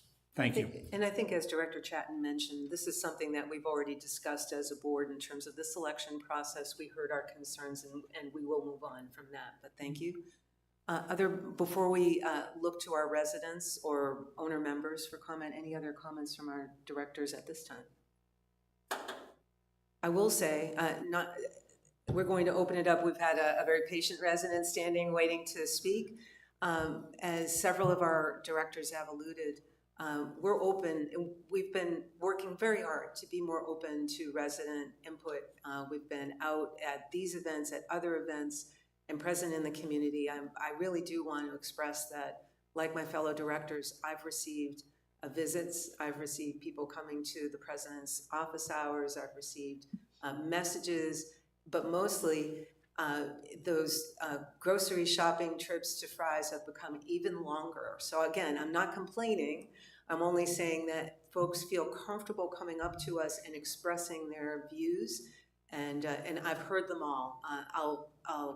I can only say that the views that I've heard are roughly 50-50. They're pretty balanced. Some folks think that an oversight role is a good idea. Others have said, have echoed the opposition to say, let's just move forward without that. So we're listening to input. This is not and it's not a decision that we will make lightly. We're considering that, but again, all 9 of us make these decisions based on what we believe to be in the best interests of the association overall, not our personal interests. It's not something that's a popularity contest. I'm sure you all realize that being on the governing board is not a popularity contest. So, It's a booby prize. but nonetheless, thanks for that. And to that end, we have a resident that I preempted again, so please introduce yourself and rec card number, and we have many comments online as well. Thank you. My name is Lynn Kellis, 129120. My understanding is we had a very great group of people doing the interviews for our GM. And I think they did a good job in selection. I think we need to trust in our process. Stephen has proven to be a very good man, a man of his word, and I see no reason why we should be doubting what he and staff are doing for us. If there's a problem in communication, maybe talk to Sabrina about getting you more information every 2 weeks. I will say, as a member of the community, I feel I'm getting a lot of updates and a lot of information.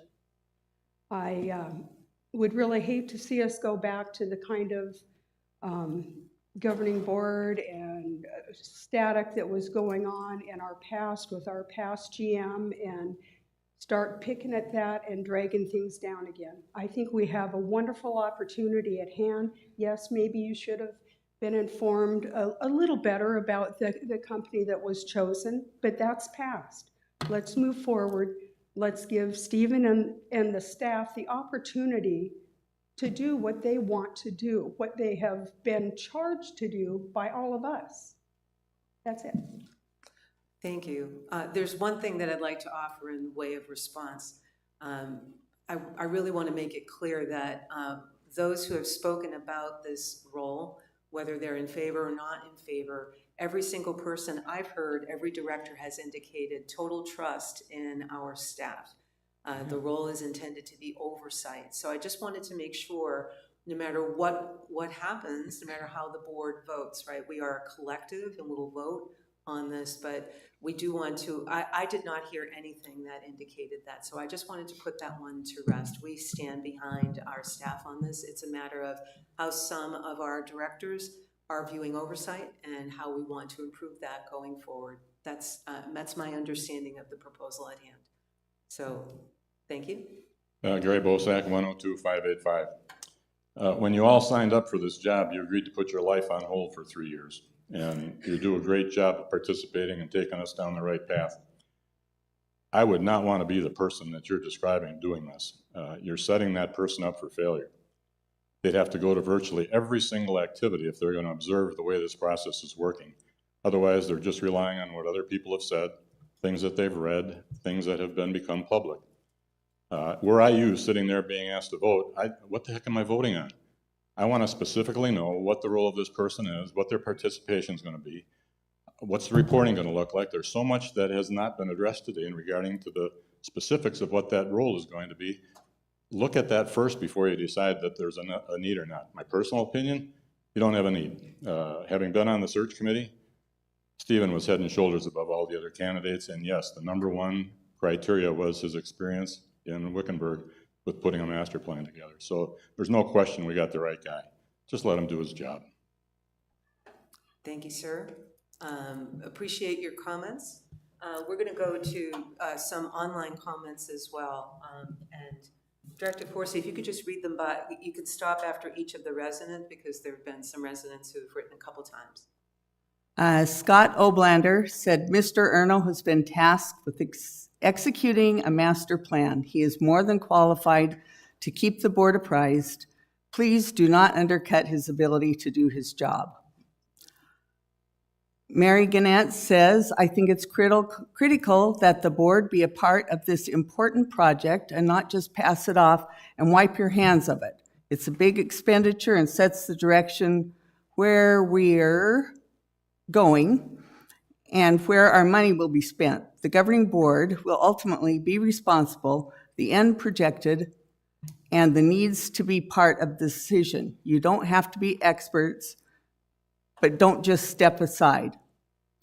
And then Scott Oblander, what is being proposed is classic, command and control management style, which is not as effective as servant or coaching type leadership. It won't result in the desired outcome. Thank you all for your comments, and thanks for reading them back for us. One of the things that I wanted to underscore,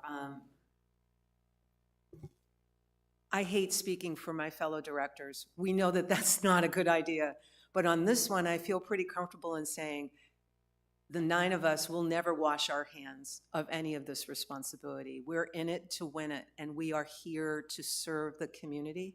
And as has been alluded, we dedicate a lot of time. So no matter what the outcome is today, the last thing I want anyone to believe is that we will look the other way on this or any of our initiatives. We are working as hard as we possibly can. This one is really important. And again, our directors have been talking amongst ourselves, and we wanted to have this discussion here in public about how best to organize ourselves for appropriate oversight. But we're not washing our hands. No matter what the vote is, no matter how we move forward, that's the last thing we will do on any of our projects, including this one. I just wanted to speak. And again, if I misspoke on behalf of any director, please feel free to object or to speak up on your own. We're all dedicated for that. So any other, and when we do put this to a vote, directors, the goal here would be comfortable making a vote without having to explain the vote. So if you do have any final comments that you want to make before we put it to a vote, more than happy to have you make them. Director Chatton. Yeah, I thought Lynn made a good suggestion, and something I had thought about too. I think maybe if Sabrina and or Stephen gave us weekly updates. We don't all live on Facebook and Twitter. I know that that's how a lot of the generations do. I look at Facebook once every week, week and a half. That's right, Pat, just that often. I don't look at Facebook all the time, and I don't do Twitter. So I think just having, getting more information on a more timely schedule rather than waiting for a month, I think would be great. Thanks. Stephen? Yeah, listen, I'd be more than happy to provide a weekly wrap-up, myself and or Sabrina combined, to do some sort of weekly wrap-up for the board and provide information about what took place that week and what's coming up the next week, if that would be sufficient. I think that would be really helpful for all of us. It's no matter how we move forward, as Mr. Bosak was describing, you know, we all spend a lot of time, and some of us still do like to have a life as well, or we try to. So a wrap-up would be helpful, I'm sure. Nonetheless, any other comments before we put this to vote? Director Pieskoski. On this piece of paper that we got, it says open, and then it says invite only. What does that mean? Invite only?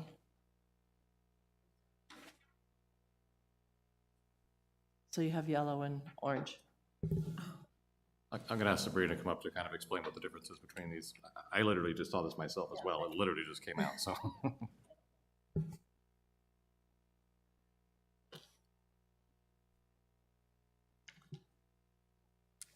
Hello. So yes, that flyer, that information just got confirmed yesterday by 1 o'clock, and last night I did send that out to everyone.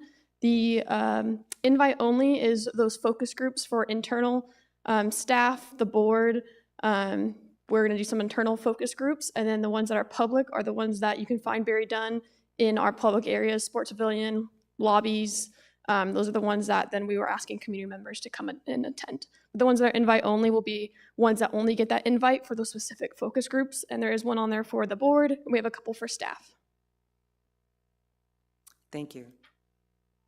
Did that answer? Okay.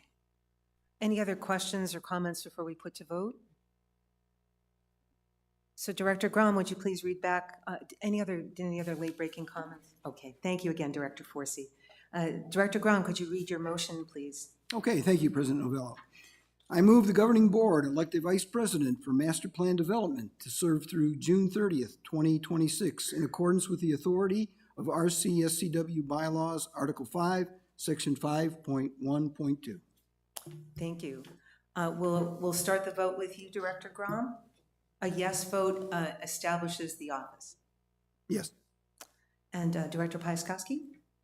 Yes. Williams? Yes. Director Turner? No. Schlemmer? No.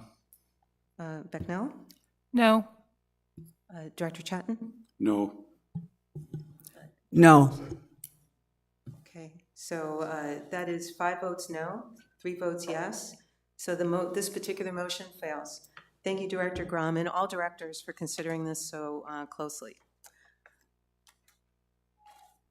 Really appreciate also, Stephen, your willingness to provide some kind of a weekly wrap-up in the midst of everything else that's going on. And I want to underscore the fact that the board has full faith and trust in you and in your staff, so thank you for that. So with that, we've concluded all our new business. We're going to move on now to reports. We welcome to 4.01, we will welcome our CFO, Cliff Swan, for a quick financial overview year-to-date. Thank you. President Novello, good morning, everyone. Happy to present the December year-to-date financials to the board. We had a presentation at Budget and Finance. I'm going to work a little more quickly through this presentation. If you want more details, probably more details in the Budget and Finance Committee, but of course, I'm willing to answer any questions. So let's get started. So we're just going to talk about the operations report and the capital report and the capital improvement report. We're going to compare the first two to budget and prior year, and then we'll give you an idea of where we're sitting on the fully funded balance. So looking at the month of December, we finished right on budget, 12,000 unfavorable on 2.855 million. You can see that golf, even though we hit our rounds for the budget, the mix wasn't quite what we were anticipating, so we didn't quite hit the revenue number that we were anticipating, but still pretty close. Overall, 12,000 unfavorable. Rec and events, you'll see, is doing better than we had budgeted, partially due to the fact that we've got more room rentals that are taking place. So there's a lot more things going on in the community that members are taking advantage of, which is great. So that's kind of driving that increase, as well as ticket sales have been up, and the events this year have been really well responded to in the first 6 months of the year. We will be doing a little presentation on our events at the GM Ops meeting coming up. So we're going to give some information as to how the events are doing overall, not just the events that we sell tickets for, but also the events that we've put on so far through the month, through the first 6 months of the year that we don't charge for, that we talked about at the mid-year meeting, just to give some insights and hard costs and things into that. So stay tuned for that. Taking a look at the expense structure, finished 224,000 favorable. The bulk of that is in utilities and wages. Wages, again, we have some open positions. If you look at our favorability in wages for the year, we have about 400,000 in wages, benefits, and taxes. We had a health insurance presentation at Budget and Finance from Marsh McLennan, and they talked about our health insurance renewal, but in that presentation, they talked about our census and how many employees we had on our on our employee benefits plan, our health insurance plan. And a year ago, we averaged about 140 or so people in our census, and this year we're averaging 130. So some of that's due to open positions, but some of that's also just due to people finding other ways or other avenues of getting health insurance. So that's creating a favorable variance in the wages and benefits budget for the year, and so that's part of it. We also received that $67,000 credit back in July for we got a rebate check from the insurance company, from Aetna. So that's also creating the positive variance. But if you look at overall of the 400,000, 355,000 in our wages and benefits variance is attributable to golf and landscape. And some of that's being consumed by extra expense in our subcontract labor to get those things that have to absolutely get done on our courses and in our landscaping and trees and things like that, paying for those services. So some of that is eaten up by that, but we'll keep an eye on it, of course, as the year goes along. I mean, right now, if you look at golf, I think we're about nine people that we're looking to hire, and so it's a constant battle, constant struggle, but we'll just keep reporting how we're doing there as we move forward. But overall, 224, so 212 favorable for the month of December. Compare that to prior year, 48,000 unfavorable to prior year for the month of December. Year to date, we're about 75,000. 100 of that is attributable to golf, and bowling and the sports pavilion just continues to ring the bell, which is great. It's helped offset some of that unfavorable variance. Golf, and I know Pat takes that personally, and so we're hoping to get our rounds up. If the weather will cooperate for the last 6 months of the year, that'd be great. But overall, 75,000 on 13.3 million budgeted, pretty close to budget on the revenue side. And then looking at the expense, we had that favorable variance, but utilities really just, I mean, we just flat out have had mild weather and we've had rain. And that creates, although that is not good for golf rounds, it's good for utilities. So we're not pumping water out of the ground to feed our sprinkler systems. And that's a huge cost savings for us. And then, the efficiencies that we've budgeted and implemented over the last 5 years are also really helping out with our utilities and cost savings between lighting projects and new air conditioning units and new irrigation systems, things like that. So that's all helping that line item as well. There's 300,000 in landscape maintenance. Just pretend like you don't see that number because that's going to go away. We just haven't purchased our chemicals and fertilizers yet, where we did a bulk purchase the prior year because they were available. They're just not available for that. So just pretend that that's not there, because it won't be by the end of the year. Some of it will be there. We did get favorable seed prices, so some of it will be there, but not that big chunk. And then repairs and maintenance, that's just, we'll see what happens. Could just be timing of when things happen versus what we budgeted. And then some of these other things will also continue to work through as we work throughout the year. So overall, a little over $1 million ahead of budget, which is a great position to be in. And again, any dollar that's over budget goes right in the reserve fund. So that's a good position to be in, but we'll keep an eye on that, of course. If we compare that to prior year, we're about 300,000 ahead of prior year, which is about what that chemicals purchase was the prior year. So we do have some savings in other areas, of course, and the revenue is up. So doing pretty good compared to prior year. We talked about the wages and benefits. We're 324,000 ahead of prior year, and the landscape repairs and that chemical purchase will be coming down the road. All right, so let's switch to the capital section. We'll talk about all those things that impact our reserve fund directly. Okay, so APF fees are one of those things, right on budget with prior year. We talked a little bit about the housing market at the mid-year, so keep that in perspective. Again, if we hit that 5 to 7% increase that is anticipated for the Arizona market, that should put us right back in line with budget for the last half of this year, but we'll see what happens. But 12,000 unfavorable to budget on APF fees.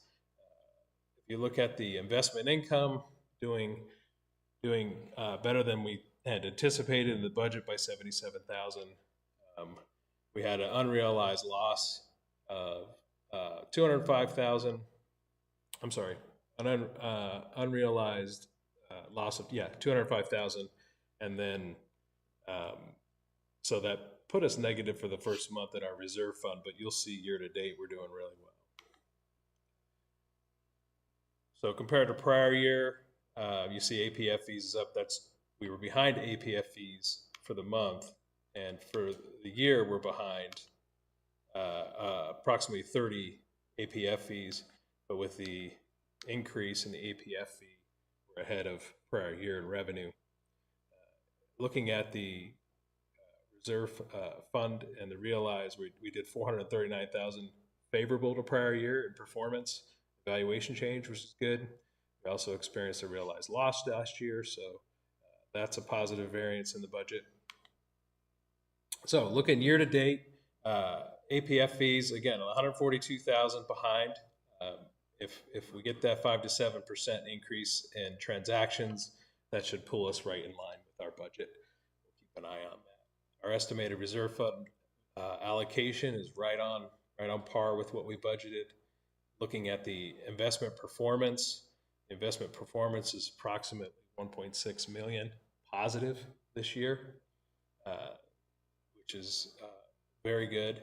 And if you compare that to prior year, we're tracking about $1 million ahead there than we were last year in our reserve fund performance. So overall, doing really well compared to prior year and compared to budget down in the capital section of the income statement. So 2.3 million ahead with that operating cash inflow positive variance, but still operating at the year at a negative 1.5 million. We should turn that corner in the month of January operationally. And looking at compared to prior year, we're about 1.4 million ahead of prior year, mainly due to that reserve fund investment positive variance. All right, let's look at our capital improvement budget. So we have 5.148 million in this year's budget. If you compare that to the budget that's being presented, we're presenting 12.6 million right now for 2027. So just to put it in perspective, that's what happens when you add a $7 million irrigation project. Looking at where we stand right now, if you look at projected PO amount, we're at about 4.8 million. So potential savings of 310,000 compared to what we budgeted this year. Which again, if we don't use the funds for the 310,000 to pay for capital projects, they don't have to be pulled out of the reserve fund. They stay in the reserve fund. Okay, so that'll positively impact our reserve fund balance and positively impact our fully funded balance percentage. But overall, you could see by line item what projects and where we're at in the process. All the highlighted yellows are completed projects, and at the bottom you can see that total under the projected variance column of 310,000. So we'll obviously keep an eye on and track that, and as we continue to assess our pool decking, there could be an opportunity to if we come up with a solution that's going to make the most, whatever solution makes the most sense, there could be an opportunity as we get to the last couple months of the year to go to facts and findings and get moving on that right away with some savings. That's literally just the edging of the pool. We'll talk more about it, but we're not talking about a complete replacement or anything like that, correct? Potentially. Right. Just wanted to manage expectations. We'll come back to that. Yeah, I mean, yes, we're looking at that, the edging, and then the cost of that, and then we're going to weigh that against a full replacement if the cost makes sense. Exactly. Yes. And when And- Cliff is mentioning to us the facts and findings, that's the term that we use, but that means that the governing board will see that proposal and will review and approve that. Anyway. Absolutely. Anytime we go to use savings comes out of the to us. capital improvement budget, regardless of the amount of the project, if we were going to use savings for that project, it goes to a facts and findings for the governing board with savings. Yes. Okay, so this was a slide that was requested by the board to present an update when we do our financial presentation. So this is all of our projects over 100,000 and where we sit and where we stand right now for all of those projects. So you can see those listed here. We added Barry Dunn on that because that was PO'd and paid. And you might notice that there's a price variance between the budgeted amount versus the actual amount. The general manager does have, when we put these budgets together, a lot of the items are our best guess. So some items we actually go to contractors and get quotes if they're close enough to when we're going to complete them, or if we have the right relationships in place with certain vendors, we can get actual quotes. But sometimes they are our best guess quotes, and on the master plan was one of those things, just based on Stephen's history with that. So the Barry Dunn was the vendor that we picked. I will say the other two vendors were 70 to 130,000 more than Barry Dunn. So we picked Barry Dunn, but we did feel they were the best qualified, and so far I feel like it's been a really good decision. But in the event we would have picked one of the other vendors, after negotiating the contract to the best possible price, which this was negotiated down as well, if the variance was higher than $49,999, we would have come to the board and requested, through a facts and findings, requested to be able to go over the budget by that amount. So, but this is within the general manager's spending authority, which was why we did not do that. And you'll see, if you go back to the list of projects, you'll see overages and underages on all of these projects. Generally, not all of them, but most of them never come in right at the exact amount. So that does happen, especially when you're putting a capital improvement budget together 18 months before you. Well, this is specifically the slide that we talked about a few months back. So appreciate the visibility. And we'll be watching for some of there are a couple of these projects that have not come in yet or have not been PO'd, so we'll be looking for those. And some of those are higher dollar values as well. So yes, the sooner, if there is a variance, of course, it's going to go over, we look forward to hearing about it, but this gives us much better transparency, so thanks. Yeah. And the lawn bowling and the lawn bowling is actually looking really good right now. So is from what we're hearing, we received some sealed bids for that. So we have to go back to the person the firm that's going to do that and shore up a couple things, but that's looking very favorable as well.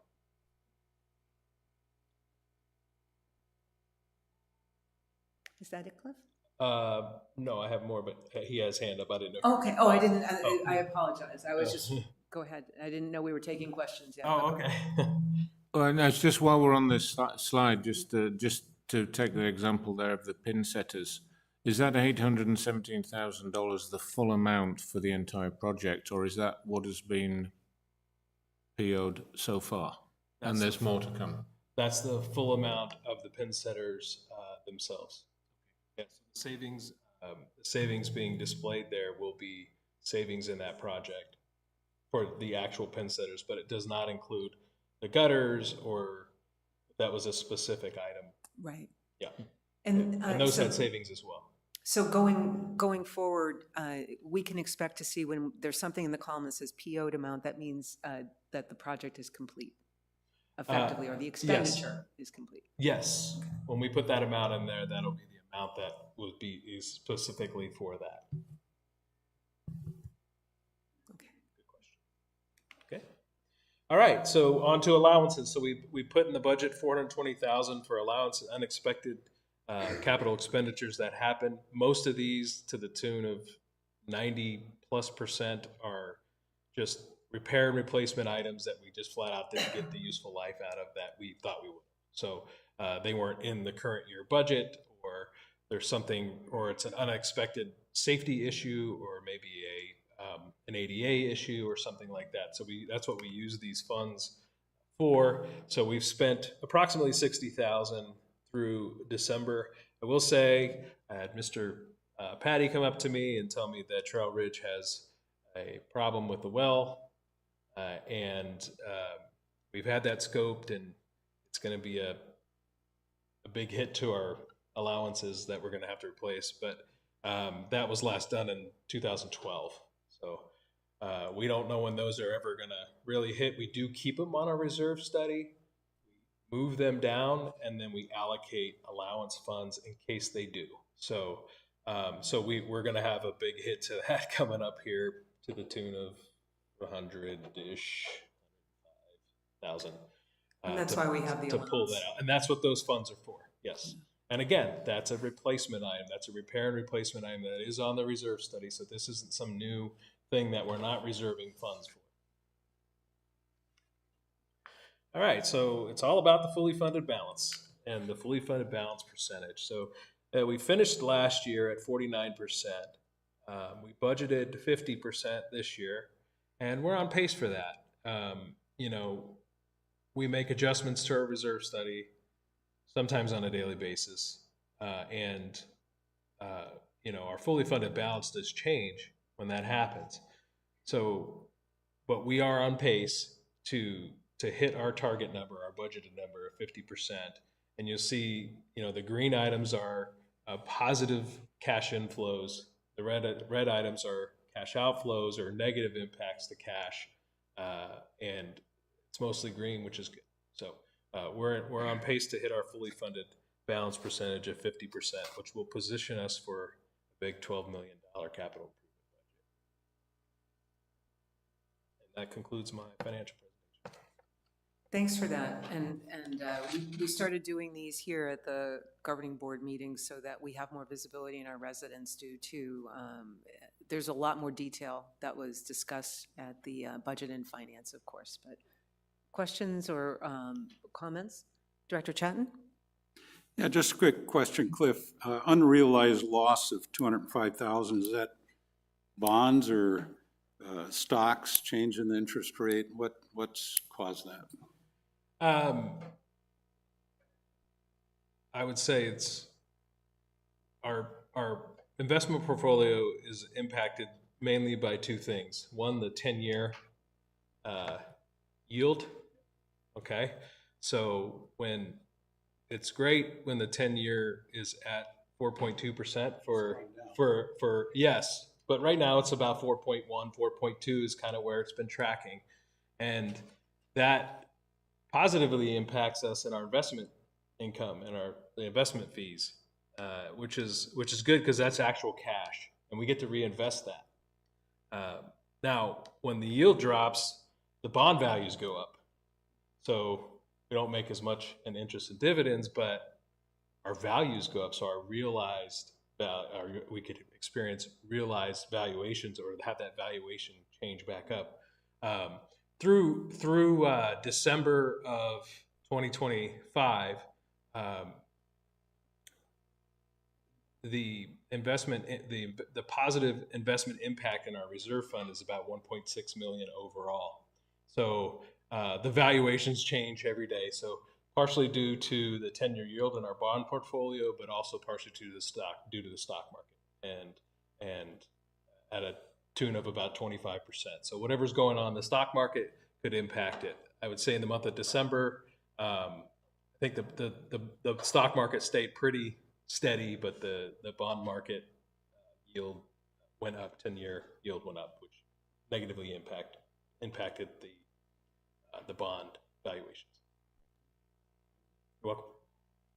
Director Turner, you had another? Yes, it's on. Could you scroll to the The spreadsheet with the yellow bars on the capital expenditure. It's not a specific question about any one particular item, it's just on the presentation. I just wondered, if it's 100% or lower, can we have it as green? And if it's more than 100, can we have it as a different colour? Then there's a more instant feed in on anything where we may have gone over budget and compared to what's under budget. On the, Where you highlight yellow, for example, if you go to the next slide, I think, there's a couple of projects there, 109%, 102%, 101%.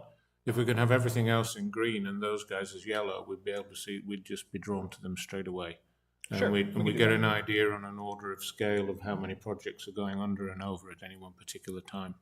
Okay. And the other thing I'd like to see, it doesn't apply to any here, is if there's something that's more than 110, can we have an explanation? Sure. Yeah. Actually, also, conversely as well, if there's anything there like the 89% one, if there's anything less than 90, can we have an explanation as well? Sure. Yeah. Thank you. Welcome. Thanks. Mhm. Any other questions? Questions from our residents or attendees? I don't see anything online yet. Thank you, Director Forsey. So thank you so much, Cliff. This is very helpful. I hope it's helpful to have it presented here so that directors feel more connected to some of this information. Moving on to 5.01, this is going to our treasurer, Director Becknell. The November, December year-to-date financials have been reviewed and accepted by the Budget and Finance Committee. They have been filed. Thank you. There's no board action required for that. It's just letting us and our owner members know that these are on file. You can always find these online, or if you don't have online access, you can just send us an email, and we're happy to provide that to you.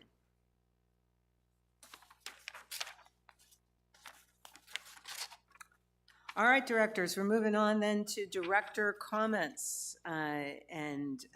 So I'll start with Director Turner. And again, you don't have to feel compelled to make comments, but if you have any comments, this is a good time. I do not feel compelled. Thank you. Thank you, Director Turner. Director Schlemmer? I just want to take a moment to call out the Scrapbooking Club. They go by the acronym SPAM. I don't know what all those letters mean, but very nice write-up in the Independent this past week, talking about the great donations they did to a whole variety of charities of some of their artistic work and so forth. They don't get a lot of credit, but I wanted to highlight them this week. Nice job to the Scrapbooking Club. That's all I have. Thank you. Director Becknell? No comments? Director Chatton? Nothing to add. Director Forsey? Personally, no comments, but Ann, you had told me about the music system, that you received some input that might be well to be shared. Okay, I guess I do have a comment. So it was more of a shout out to Sabrina and the team for the music system. We've been hearing some really great things, especially out of Palm Ridge and so on. So we wanted to shout out and tell you thank you for making that happen, and that people are actually commenting and enjoying the change. Isn't that great to hear? Change is always difficult, and it does take a little time, so that's good to hear, and thanks for that. And moving on, Director Grom, any comments? Yeah, I'd just like to comment on, we've been very fortunate. We actually had some very nice weather here in December, January, and it has led to a real blooming of weeds, and a number of people have commented on it. And I would just like to say that as a member of Prides and the rec centers are both very well aware of the weed problem. They are actively attacking the roadways such as Johnson and Deer Valley and Meeker. And be patient, but the weeds grow very well in this weather, and the weed killer is a little bit slow to act with the cooler weather. So before the meeting, I talked to Todd, and his group is actively attacking the weeds all around our 4 rec centers. So within a couple of weeks, we should have things pretty well under control. Thanks for that. Director Piaskowski? No comment. Director Williams? I'm guilty for the weeds. It gives my husband something to do when I spend so many hours here in meetings. That's it. Isn't it good to keep our husbands busy, right, Director Williams? I have just a couple of quick reminders that I wanted to add during comments. We're in budget season, right? We're probably always in budget season, but especially now that we're in the new calendar year. There are a number of conversations that are happening. All of our committees are hearing them, and I am receiving abundant commentary from members, owner members. Please remember, this is the time to speak up and to make your thoughts known. So we want to hear from you. It's great to hear from you. Join those committee meetings. But please know, as a reminder, nothing in the budget that's been proposed has been approved. So there are a number of projects that are causing some heartburn for some folks, or because they may be feeling as though those are already approved. Nothing's been approved. These are all under discussion right now by all of us. So please remember that. Please come to your committee meetings. Please continue to speak out to us. There's a whole series of dates that will be written about in e-news, that I've written about, and in Rec Center News as well. So I just wanted to remind us of that, and also remind us that the team and the governing board have a shared commitment to come up with some answers around our pool deck. That's the reason why I was asking specifically. So it's not so much just the obvious repairs and things that have failed. We've spoken a lot about this through the year, but we all receive these comments just to assure everyone that we will be evaluating not just the repair, but also the ongoing maintenance. What will we be doing? So our general manager and his staff are hard at work at pulling those numbers together for us to evaluate not only for current, not only for next year, but our ongoing repair and replace.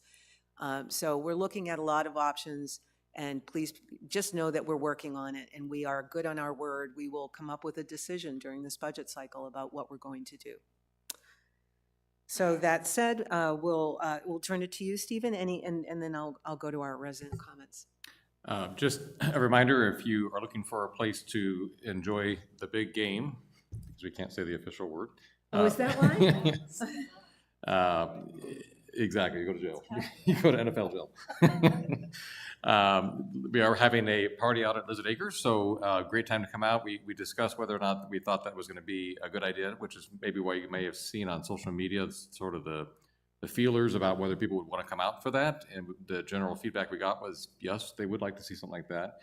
You know, Lizard Acres is such a great facility. I mean, it was great before, but with the renovation, it really is such a really cool facility. So I'm excited. We're going to have this event out there. So please come out and enjoy the game there. And there'll be snacks on the tables. Pavilion Grill will be available for food orders. And there'll be some specials as well. So come out and enjoy the game there if you can't, or if you don't already have plans. Or just take whatever plans you have and move them to Lizard Acres. There's a thought. Thank you for that. So there are a couple of questions or general comments that came in earlier in our session. So and Stephen pulled them up if they're not. Regardless, we'll read those now, but I also wanted to invite anyone, any of our members who are here who wanted to get up and either ask a question or make a comment, feel free to come to the podium. I know I'm double teamed. So Director Forsey, I'm going to go this way, but thank you. So let's see. Earlier in the session, when we missed this comment, Scott Oblander 139839 said, "I think it's wise that we are reaching out to organizations like Westmark. It's becoming apparent." All right, I'll finish reading it. "It's becoming apparent that PORA is not viable any longer." That's the opinion of that writer. But thank you for your comment. PORA is still in existence, a separate organization, as we've said. So invite you to check out what they do have on offer. Regardless, this is Westmark is something that we pursued probably a year ago. So it doesn't have any bearing on what's happening today. Just wanted to say that. And not sure who this individual is. Quant Strategy Lab is the name of the commenter. Thanks for your transparent governance. We placed an offer to buy a house in Sun City West. Keep your fingers crossed. Looking forward to becoming a community member. We look forward to welcoming you and look forward to having you here in the best 55-plus community that you will find. I'm not at all biased. Any other comments, questions from our residents? Okay then, seeing none. When's our next governing board workshop will be on February the 13th, right here in the lecture hall at 9 a.m. And our next regular meeting will be in February 19th, 2026. Again, right here in the lecture hall. Thank you for joining us. I adjourn this meeting at 11:25.